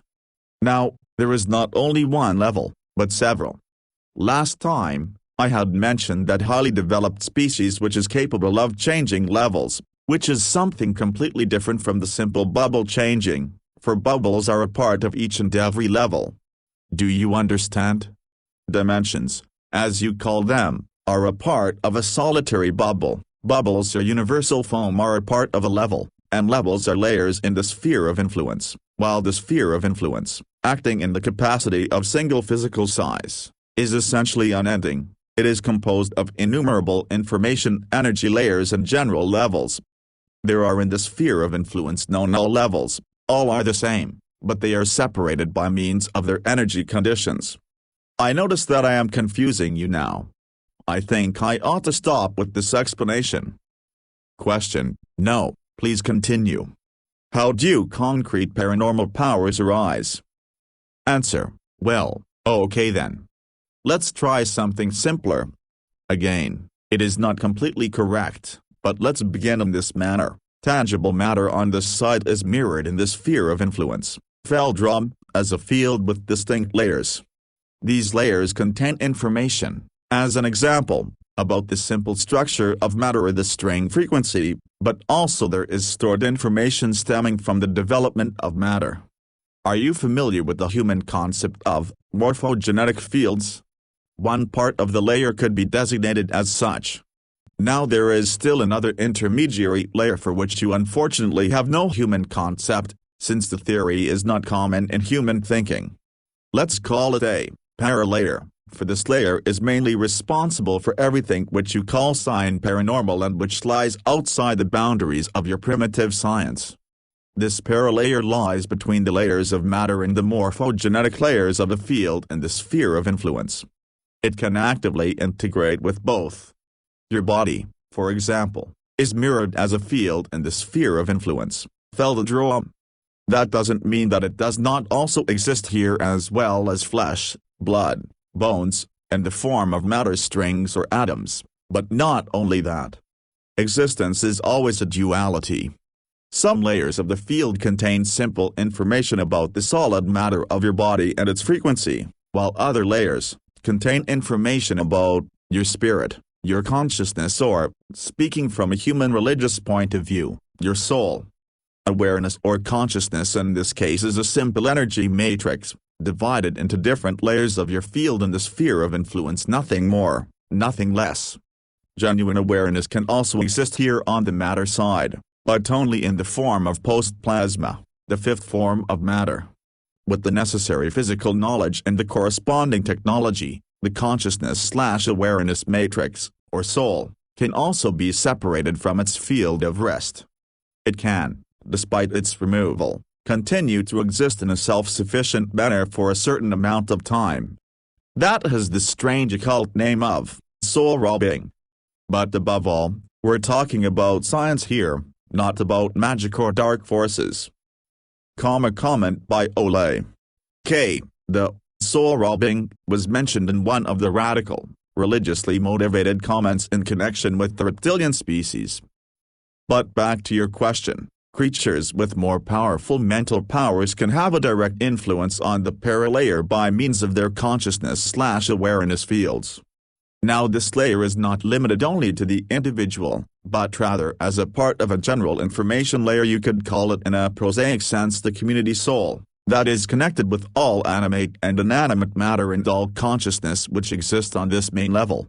The biological cause for these abilities lies on the side of matter, by the way, in the pituitary gland, which always is in the position to generate the frequencies to actively control the sphere of influence. Felddraum. Even you people could theoretically do this, however, you are solidly blocked in these things. As I have said, the paralayer can interact with mind as well as with matter. For example, if I decide to use my mental powers once more in order to move this pencil, then, simply said, I imagine in my mind how my consciousness/awareness expands/amplifies itself on the matter side in the form of post-plasma to the pencil. In the sphere of influence, this causes simultaneously an automatic command from the consciousness/awareness layer to the paralayer to interact with the matter layer of the pencil. Since the paralayer is not confined to the body, it is not even a problem that the pencil lies over there, for I can unerringly reach it, even without moving my matter body. Post-plasma on this side, paralayer on the other. I have control over the pencil and the interaction brings the matter field of the pencil to the point where it changes in the manner in which it moves, for example. Comment bio K. I certify that the pencil mentioned above abruptly at that very moment jumped into the air to a height of 20 centimeters and then fell back to the surface of the table. The sound is clearly heard on the recording tape. No one visibly had touched the pencil. Question: that is fascinating. Which kinds of paranormal activities can one generate with that? Answer: all kinds. Everything that you call paranormal. As I said, this special layer lies in the sphere of influence, Felddraum, between the morphogenetic information layers and the matter layers and can interact with respect to both sides. That is to say, it can be interacted with solid matter as well as with mind or mental information, wherewith we can achieve everything that is generally designated as telekinesis and telepathy. The connection absorption with another consciousness/awareness is generally separate in the procedure from the simple influence of matter, since different consciousness/awareness fields work with different oscillations. A consciousness/awareness that sends or a consciousness/awareness that listens must first adapt itself to the other mind exactly, before any access is possible. Most species also have chances to block the alien access, but you people don't have this. The following is generally valid: the stronger the paranormal abilities of a species, the simpler the adaptation and the access. Our own abilities are not so powerfully developed, therefore, first we have to learn specifically alien mind influence in order to use our mimicry. For example, where mimicry is actually quite simple in your minds due to the implanting of the on/off switch. Some of these abilities are also partially inherited. Mother and child of my kind as an example are attuned exactly during the first months of life, partially also in the egg covering in the expectant mother, and communicate telepathically. In order to influence you people, we need a certain amount of time for practicing, despite your simple structure. Therefore, it is forbidden, for example, for adults of my kind before the age of enlightenment, to come to the surface of the earth. That term is synonymous, along with other things, with full physical strength. In the case of not fully developed abilities, the danger of discovery by you would be too great.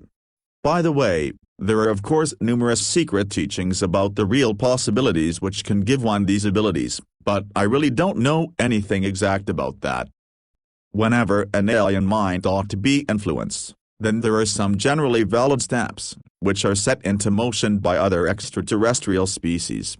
First and foremost, the alien oscillation must be felt, something generally that is done automatically by the brain. That is for the one the field oscillation, for the other the quasi-electrical brain waves here in the normal space, which matter inhabits. That is not especially difficult. After that, one simply probes for the other consciousness/awareness in the mind with the post-plasma manifestation, the sphere of influence, Feldrum, reacts and the connection is there. Now one can read out information from the first one and record the desired information to the second one in the correct location. You asked me last time whether you people have the opportunity to protect yourselves against this influence, and I told you that only an awakened concentrated mind had any kind of a chance to withstand it. In this state of mind the oscillations change very abruptly and access becomes complicated. More precisely, it can come as a painful recoil. Whenever you close your eyes, then the field becomes flat, and alien access to the mind is immediately possible and without restriction. In terms of your chances against a more highly developed species, you have none at all. They are able to adjust the oscillations faster than you can change. I could even demonstrate it on you, but you were really horrified and confused the last time, so we'll just leave it at an explanation. This explanation presumably sounds to you like, as you say, something esoteric or from the occult or magic. The reason for that is simply that you lack the basic understanding for seeing the background reasons. All paranormal phenomena have a purely scientific origination. None of this has anything to do with supernatural powers. We grow up with this kind of knowledge, we know how one makes use of these powers, and where they come from. We are acquainted with theory and practice. You are not. Therefore, you really don't understand what happens in your world. You see only one side of existence, not the other. I mean here both that are physical. Everything paranormal is dualistic, and it exists in the space that matter inhabits as well as in the sphere of influence, Feldrum. To be explained. It can only be explained by the acceptance of the latter, because the sphere of influence, Feldrum, is the basis. I would welcome an end to the scientific questions since you really aren't grasping them anyway. We're wasting more or less valuable time by doing this. Question: only one last question. At our first meeting in December, you made it quite clear that you didn't want to discuss scientific and paranormal concerns. Why the openness now? Answer: the last time I saw really no necessity in overburdening you with facts of that kind, and now you are obviously overburdened. Therefore, I had preferred only to mention these topics in a peripheral sense. Apparently, however, some of my performances today have set you to thinking about your world, something that can't be all bad. And by the way, your human scientists will tend to regard my comments as humbug.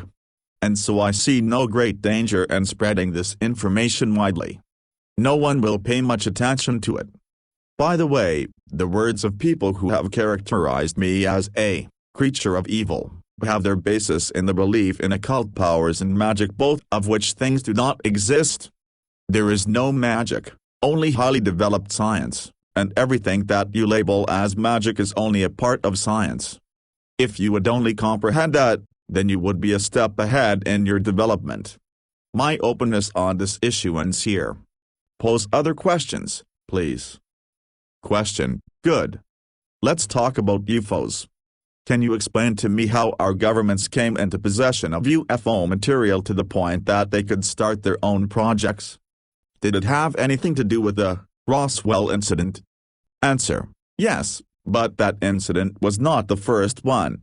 I am no historian, I am studying only your current behavior, so my knowledge about those events in your history is presumably not very extensive. I will try to explain to you what I know about those things which happened at that time. Let me think about it for a second. In the years 1946 to 1953 in your timescale, there were 5 cases where extraterrestrial ships crashed to the surface of the Earth. In that crash, what you call the Roswell incident, there was not only one alien ship involved, but 2 that crashed after a collision in different parts of the land in the West, the one you call the USA. You have to know that the ships of this particular species can remain levitating in the air for a particular period of time even though they are damaged. That accounts for the spatial difference, in their crash locations. These were indeed not the first crashes, but by that time the second and the third. Another ship had crashed in 1946, but it was destroyed beyond usability. One thing first before the explanation. It certainly sounds ridiculous to you that such highly developed extraterrestrial ships simply crash, and that a relatively large number did so in a relatively short amount of time. The explanation for that is likewise more than strange, but it is correct. It does not lie in the ship's drive itself, but rather in the direction of the field to your planet. The species that we are discussing, and it was always in this time period that this species used a disc-shaped craft, used a propulsion system which ran according to the normal principle of fusion, to be sure, but one that at that time employed a more than unconventional method for field alignment. This method had various advantages but also disadvantages. The repelling field must of course lie in the absolute correct angle to the surface of the Earth. This species used an alignment technology in their ships, with which the field locked into place all points of the Earth's magnetic field.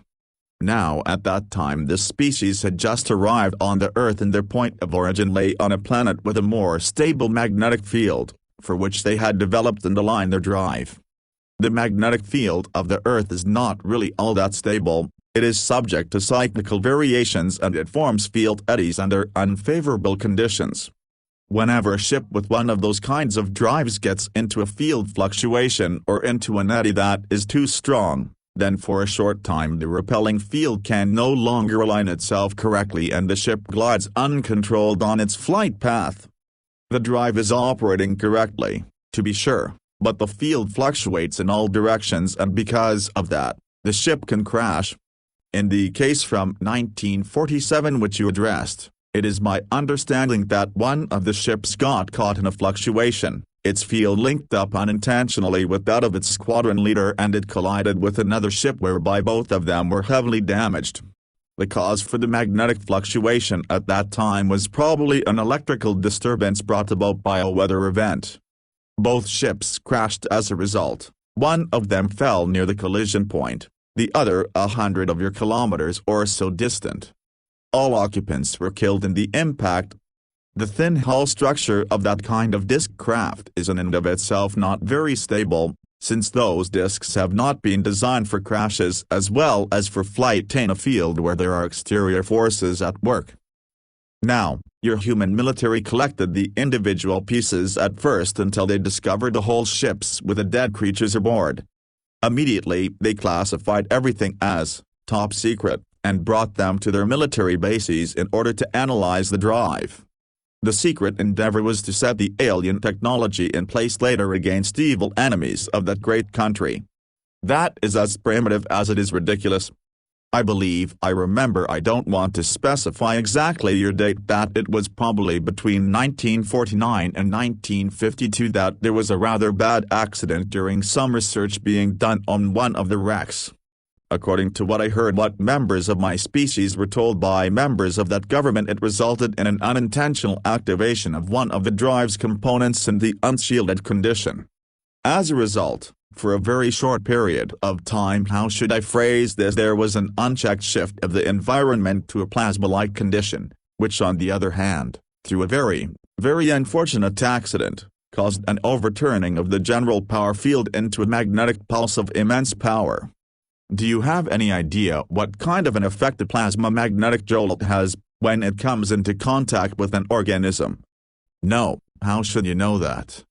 Of course you don't. Disturbance in the structure of the field and bioelectric feedback. Imagine, if you will, a human body which is engulfed in bright flames for 3 or 4 of your days. Those flames apparently do not go out and they burn the body right down to its last constituents. Well, then you have an approximate impression of what happened. I think that 20 or 30 of your scientists were killed in that lab.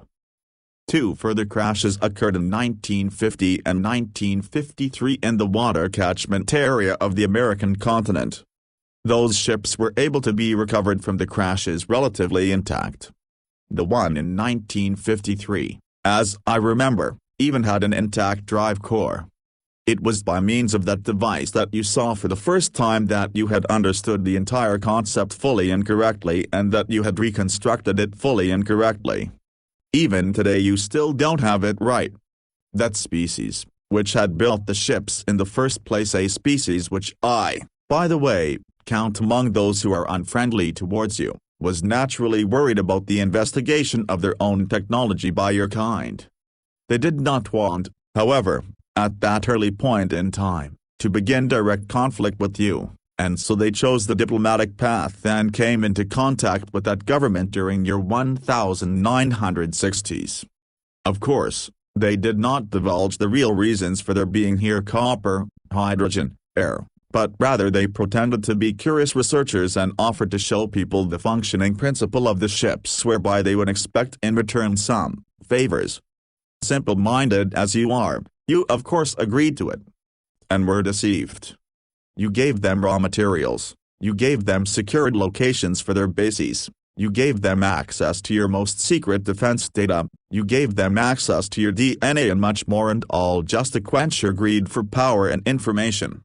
The alien species of course quickly noticed that they were dealing with simple-minded creatures, and they gave you false and inferior information about their technology so that they receive much more out of the collaboration than your kind do.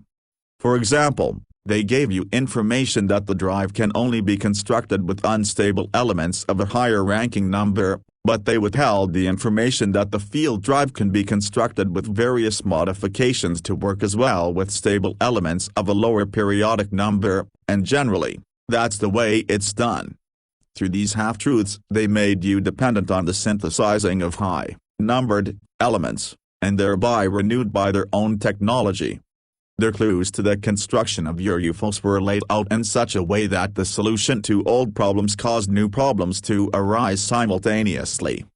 They never told you the complete truth, but always built in again and again clever lies, which later lead to technical problems and your dependence on them.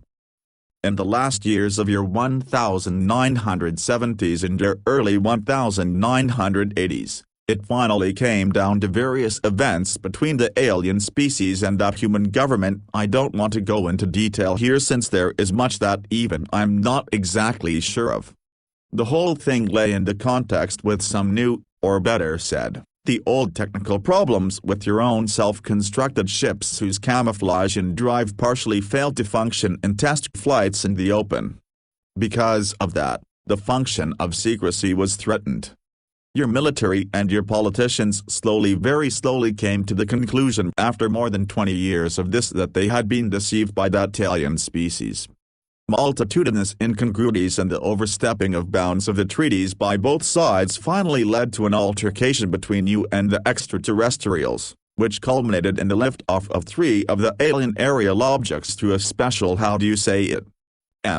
electromagnetic pulse weapon and a military skirmish at one of their underground installations. As a consequence of these attacks, the alien species ultimately withdrew from all contact with you and was understandably more than angered about your kind. Therefore, I count these extraterrestrials among the 3 groups who are hostile towards you, and while the other 2 are more occupied with their own business, among them waging a cold war for dominance on your planet, your old friends and partners are preparing to supply themselves finally with the sole and absolute dominance over raw materials and human DNA. At the moment it is probably true that they lack some of the technical possibilities and the large amount of forces which they need in order to achieve their goals directly. In spite of that, we are counting on negative actions, possibly ever of a more subtle kind, against you in the next few years or decades. Question: will the other extraterrestrial species undertake nothing against these warlike actions? Specifically, something ought to be on Earth for the more highly developed species. Answer: you're wrong there. Specifically, for the more highly developed species there is simply at the very least your fate. You are animals for them. Animals in a very large lab. Understandably, an alien intervention on your planet would disturb their projects, but I don't think that they accept the confrontation with other species for it. Many of them could look for another research planet for themselves, or they could study over long distance your behavior and your consciousness/awareness, since crisis situations could have an attraction for their studies. Whenever you people take a look at an anthill, and another person comes along and steps on the anthill, what do? You go on your way, or you search for another anthill, or you observe the ants in their crisis condition. But would one of you, even though he were larger and more powerful than the one who stepped on the anthill in the first place, defend the meaningless ants? No. You have to imagine for yourself the viewpoint of the more highly advanced creatures. You are the ants. Don't expect any help from them. Of course, we would also ask for help when it became clear that your old partners were ganging up on you. Some members of that human government are fully aware of our existence, also partially owing to an old religious basis. For example, there is a gigantic partially underground building in the capital which is totally dedicated to my species, and that also has a direct approach to an elevator shaft into an underground system. In this building, partial meetings have taken place and do take place between us and humans. We have passed on information to you in the last few years. According to what I know, we will keep ourselves as far away from the conflict as we can. You ought to learn to solve your own problems yourselves, or to become intelligent enough never to create those kinds of situations. What will come and who will possibly place themselves on your side, only time will tell. I really do not want to make any indications about that. Question: I have here 5 prints of different UFOs, which claim to show UFOs. Can you take a look at the pictures and tell me in which of them actual extraterrestrial aerial craft can be seen? Answer: I can't try it. You pose many questions to me today which even I cannot answer unequivocally. Don't overestimate my knowledge. I'm no expert in alien technology and the construction of extraterrestrial ships. To be sure, there are mostly some technical details and peculiarities about genuine UFOs, with whose help one can easily differentiate them from natural phenomena or human forgeries. You falsify sometimes the pattern of genuine ships, therefore, it is not so easy simply with absolute certainty to identify an object. I'll try it. Show me the photos. Comment by Olake. She considered the pictures respectively for only a couple of seconds and then sorted out photos 1, 3 and 5. These 3 pictures here are obvious counterfeits or erroneous identifications. And the one picture, it certainly seems to me that a real existing ship of an alien species was adapted for a small model here. It lacks important characteristics which are tied in with the technically and physically associated field. Generally speaking, a picture is all the more a fake, the clearer the outline and the colors are, because a levitating ship is generally hidden in a shifted field condition that even distorts the colors or the forms according to alignment. It might perhaps sound strange, but hazy and spectrally shifted photos are sometimes to be interpreted as an indication for a possibly authenticity. By the way, this object is floating above the water. If it were a genuine ship, we would have to see in any case either a trough or a swell on the surface. Since the surface is flat, it is obviously not a genuine ship. In my opinion, none of these 3 pictures show genuine objects in flight or UFOs. Here in this picture I see above all no artificial object in flight. It seems much more to deal with only a light reflex in your simple optical cameras. You really ought to be intelligent enough not to fall for a mix-up like that. When your general public chases counterfeits and frauds for a long time, then they will presumably discover too late what is really going on in front of them in their atmosphere. Photo 2, Albiosque, France, 1974. This one seems to be genuine, at least it displays the necessary characteristics. I would assign it at first glance to an alien species who have been visiting your planet for the last 35 years or so. The object itself is metallic and disc-shaped. Certainly it is distorted in form and color by means of a field effect. These 4 white and very long processes on the underside of the ship itself portray a kind of quasi-gravitational light manipulation, that is, the universal force field is being shifted in the direction of a simulated gravity. Actually, it is not a genuine light. It is mostly not a genuine light whenever you see illuminating UFOs, but a special strongly charged form field which manifests itself in the space that matter inhabits as a quasi-light. The reason for the activation of the special high-energy system in an atmosphere is not completely clear to me. It's possible that it is a kind of investigating or influencing of the environment. In any case, it is terribly careless of that species to allow this technology to be photographed by humans. Well, I guess that most of you just plain don't understand it, and those who do will not say anything about it to the general public. Photo 4, Petit Richain, Belgium, 1990. This is in fact a genuine aerial object. It is in no way extraterrestrial. Triangular aerial objects in flight are simply not used by alien species, or not in this form, at least. That streamlined kind of form is a human concept. It is one of your own secret military projects that you build with the help of immature alien technology that was handed over to you by the extraterrestrials during the 1960s and the 1970s. Generally, the form of the hull for a genuine extraterrestrial ship is of no consequence, for inside the field itself there are no exterior forces that have any effect there. In general, the ships have a rounded-off form and they are built without hard edges as a disc or a cylinder, so that the field can flow more easily.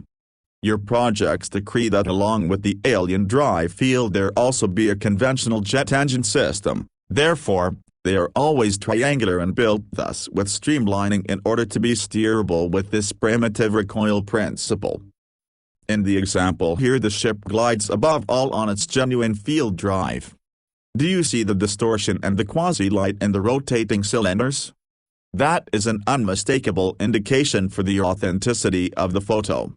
But why, you might ask, are there 4 cylinders? That's unusual. Even the interval seems to be incorrect. The coloring is very dark and the interior optical distortion is very noticeable. Presumably a reconstruction of the original system by your scientists. Since the alien species has just not given you any more information since the disagreement, they are rebuilding the systems single-handedly without actually being able to understand what kind of dangerous thing they are doing there. This construction does not make the system better, only more unstable. Both of the forward cylinders are too close to each other, they will definitely flow into each other. The color shows me a powerful residual radiation. It was probably the case that high elements were used again as customary for the shifting. It is in any case very dangerous to be unshielded in the vicinity of the field. Did the person who took the photo display any kind of radiation and burn damage? Question: I don't know. Where do these military UFOs come from? From the United States? Answer: yes. I think generally that's true. From the Western continent. Question: why then do they fly over thickly populated areas of Europe? This photo comes from Belgium. That doesn't make any sense. Can you explain? Answer: why is it that only I am able to explain strange human deeds? It's possible that these are long-distance tests or tests with the electromagnetic camouflage systems. The old enemy of the American nation is on this side of the world, so why shouldn't they test here? At home they've had enough time to have had their ships crossing back and forth. Maybe they have aroused too much observation there. With one of those kinds of unstable field structures as your photo indicates, I consider it somewhat improbable that that ship is capable of making a flight of that length over the ocean. It's possible there is a test station here on your continent. Unfortunately, I don't know anything about it. Question: many readers of the first transcript have posed the question how your original contact with E.F. came about. I already know the story from your narratives, but could you repeat it here once again for this volume and for the new transcript? Answer: of course. Now, the story began about 2 of your years ago here in Sweden. I have been strongly interested in your species and your behavior since my youth. I had already studied your literature at that time, as well as possible. Naturally, it is not easy in my homeland to come into possession of human books, but since my group or family stands in a higher ranking order, I was able to gather some material together and sometimes to speak with others of my kind who have already been in contact with you. I was really very curious about your species, and as soon as I was allowed to come to the surface, I attempted to assemble more information immediately. Above all, it was expressly forbidden for me to commence direct contact with humans because in my position at that time, there existed no necessity for doing so. It was in your year 1998, when I was on my way further north from here in the remote forests in the vicinity of the entrance to my world and was looking for biological specimens, which we use in order to watch over environmental pollution and destruction of your flora and fauna statistically by your own kind. At the time, I was already on the return path to the entrance. We can even orient ourselves more easily, by the way, through our senses to the Earth's magnetic field, and already in the vicinity of the large lake, when much to my surprise I came across a cabin in the woods. In this cabin I sensed a human consciousness/awareness. It was EF. Actually, I had no permission for contact with another species, but by the same token I had set in place my mimicry capability quite successfully prior to this. Even with larger groups of you, I had never ever come across a human being when I was alone. Now, let's call it primitive curiosity. I wanted to talk with the person in this cabin, and so I knocked on the door. He opened the door and we got into an interesting conversation. His language was not quite yet common at that time for me, but it's not all that hard to learn a new language when one can read the information in the consciousness/awareness of the opposite individual. I simply told him that I came from a foreign country in the East. Of course, at the time, he did not really recognize who I was. He was totally convinced that he was talking with a creature of his own kind, although it was simply only a mimicry image. Since my assignment anyway had as its goal an investigation of this terrain which was to last for several days, I visited him in this span of time 3 times as a human person. At first we talked mainly about really ordinary things, later we got into religious and physical topics. He seemed to be impressed by my knowledge, and I was likewise impressed with his clear thoughts and his for a human being well-displayed personality structure and his own opinions. You really like giving yourselves over completely to a public opinion or conditioning, as for example, reptilian species are evil, and stuff like that. I steered the conversation in this direction, and EF said something to the effect that he believed in alien species and that they did not have to necessarily be evil, but perhaps only different than his kind are. That pleased me. At that juncture of time, of course, I could not speak concretely with him about my knowledge because he wouldn't have believed me. He would have taken me for a human practical joker. I cultivated the very, very unusual idea, for my kind, to show him my true exterior, something that I did during our conversation at our 4th meeting in the cabin.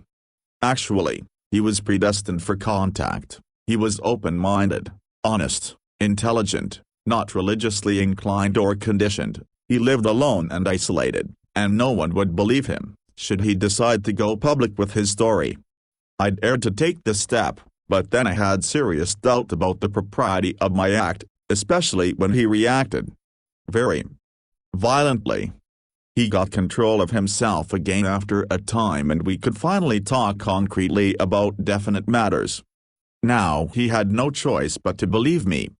This was the beginning of a series of meetings which initially took place there in the woods, but later took place in his remote residence. Finally he brought you into contact with me. And for that reason we are now sitting here once again and talking about things which probably won't be believed out there in human society. Question: you said you would not have had permission at that time for contacts with human beings. Do you now then have permission to talk with EF and me about all these things and even to make this scientifically public? Answer: yes. That is difficult to explain and for you to understand. Let's just say, I find myself in the position now to arrange this permission without having to take into account any consequences. In this position I am quasi-immune against certain restrictions. Let's look at that way. Yes. Question: if other people want to come into contact with your kind, Do they have a chance to do so? Answer: generally not. We avoid contact with you and we operate on the surface only in remote areas, and there we use the mimicry techniques in case we should meet some people. That I am talking with you now does not mean that others will follow my example. It goes without saying that you could try to find an entrance to my world and penetrate your way into there. However, that can sooner lead to unpleasant consequences for the infiltrator. You have next to no chances on the surface of recognizing us. You can't even contact us directly, we have to contact you, just as I did with EF. Those kinds of contacts, however, are not the rule but are very rare occurrences. Question: can you describe your subterranean homeland location? Answer: I can attempt to do so, but I certainly will not tell you where this place is located. My homeland lies in one of our smaller underground settlements to the east of here. I'll give you some numbers so that you can make a better impression for yourself. Just a minute. I have to try to convert the measurements approximately into your units. It is a dome-shaped cavern at a distance of about 4,300 meters from the Earth's surface. The cavern was organized as a colony about 3,000 years ago. A major portion of the ceiling structure is artificially integrated into the rock and the form was remodeled into an almost elegantly proportioned and very flat dome with an oval ground plan. The diameter of the dome according to your measures is about 2.5 kilometers. The height of the dome at the highest point is about 220 meters. Underneath that highest point in every colony there stands a special whitish-gray cylindrical building, a kind of supporting column which holds the honeycomb net carrying structure of the dome. This building is the tallest, largest and oldest in the entire dome, for it is always situated as the first construction together with the security of the ceiling. In the meantime, of course, there were times when it was completed and reconditioned. That building has a very special name and religious significance. We have only one of those columns. Larger colonies even have more columns according to the construction of the ceiling. One of the main colonies in Inner Asia has as an example 9 of those kinds of supports, but that colony is also over 25 of your kilometers in size. The central building is generally a center of religion, but also a center for climate control, and a center for the behavior and the regulation of the lighting system. We have at our location altogether 5 large artificial light sources which generate your UV light and its warmth through gravitational sources. The air shafts and the light systems from the surface likewise run through these columns, and naturally, they are very intensely controlled. By the way, we have 3 air shafts and 2 elevator systems there, and even a tunnel connection to the next main colony which lies approximately 500 kilometers to the southeast. One elevator shaft leads to a cavern near the surface, the other leads to one of our depots for the ships, you remember, the cylindrical ships, that is naturally concealed closer to the surface behind the rocky mountain face. Normally, there are only 3 ships there. It's a small depot. The other buildings of the colony are, for the most part, concentrically ordered in oval circles around the main supporting column, and they are without exception much flatter, generally only between 3 and 20 meters tall. The shape of the buildings is round and dome-like. The color is even differentiated according to circle and distance from the main column. To the north of the column, there is an additional, very large but very flat round building. This building interrupts the concentric system of the colony with its diameter of about 250 meters. It is the artificial sun zone in which specially illuminated corridors and rooms are housed. In these locations very powerful UV light predominates, and they are used in order to warm our blood. There is even a medical dispensary and a meeting room located there. Beyond the outer ring of the colony, there are zones in which animals are kept. We must consume flesh as nourishment, and the gardens in which plant nourishment and mushroom culture are cultivated. There is also hot and cold running water there from subterranean sources. The power station is located on the edge of the colony. The station is driven by fusion as its base, and it supplies the colony and the suns with energy. My group or family lives, by the way, in the 4th ring of buildings out from the central support column. So much in such a short time. To describe to you all the buildings and their tasks would be going too far. It is difficult to describe something like that to you, for it is a completely different set of surroundings and culture from what you are accustomed to in your life on the surface. You really have to see it for yourself to be able to believe it. Question: will I myself see it sometime? Answer: who knows, maybe. Time brings new opportunities. Question: how many creatures of your kind live in this colony? Answer: approximately 900. Question: that is the end of the interview. Do you have any final message for the readers of the transcript? Answer: yes. I am thoroughly surprised at the many comments to my words. Of course, I am naturally also disappointed about the religious portrayals of me as the enemy which have been voiced and which have buried themselves deeply in your mind. You should learn to set yourselves apart from the old conditioning and not to stand quasi under the control of something or someone who has already been gone for 5,000 years. You are, after all, free spirits. Those are my final words.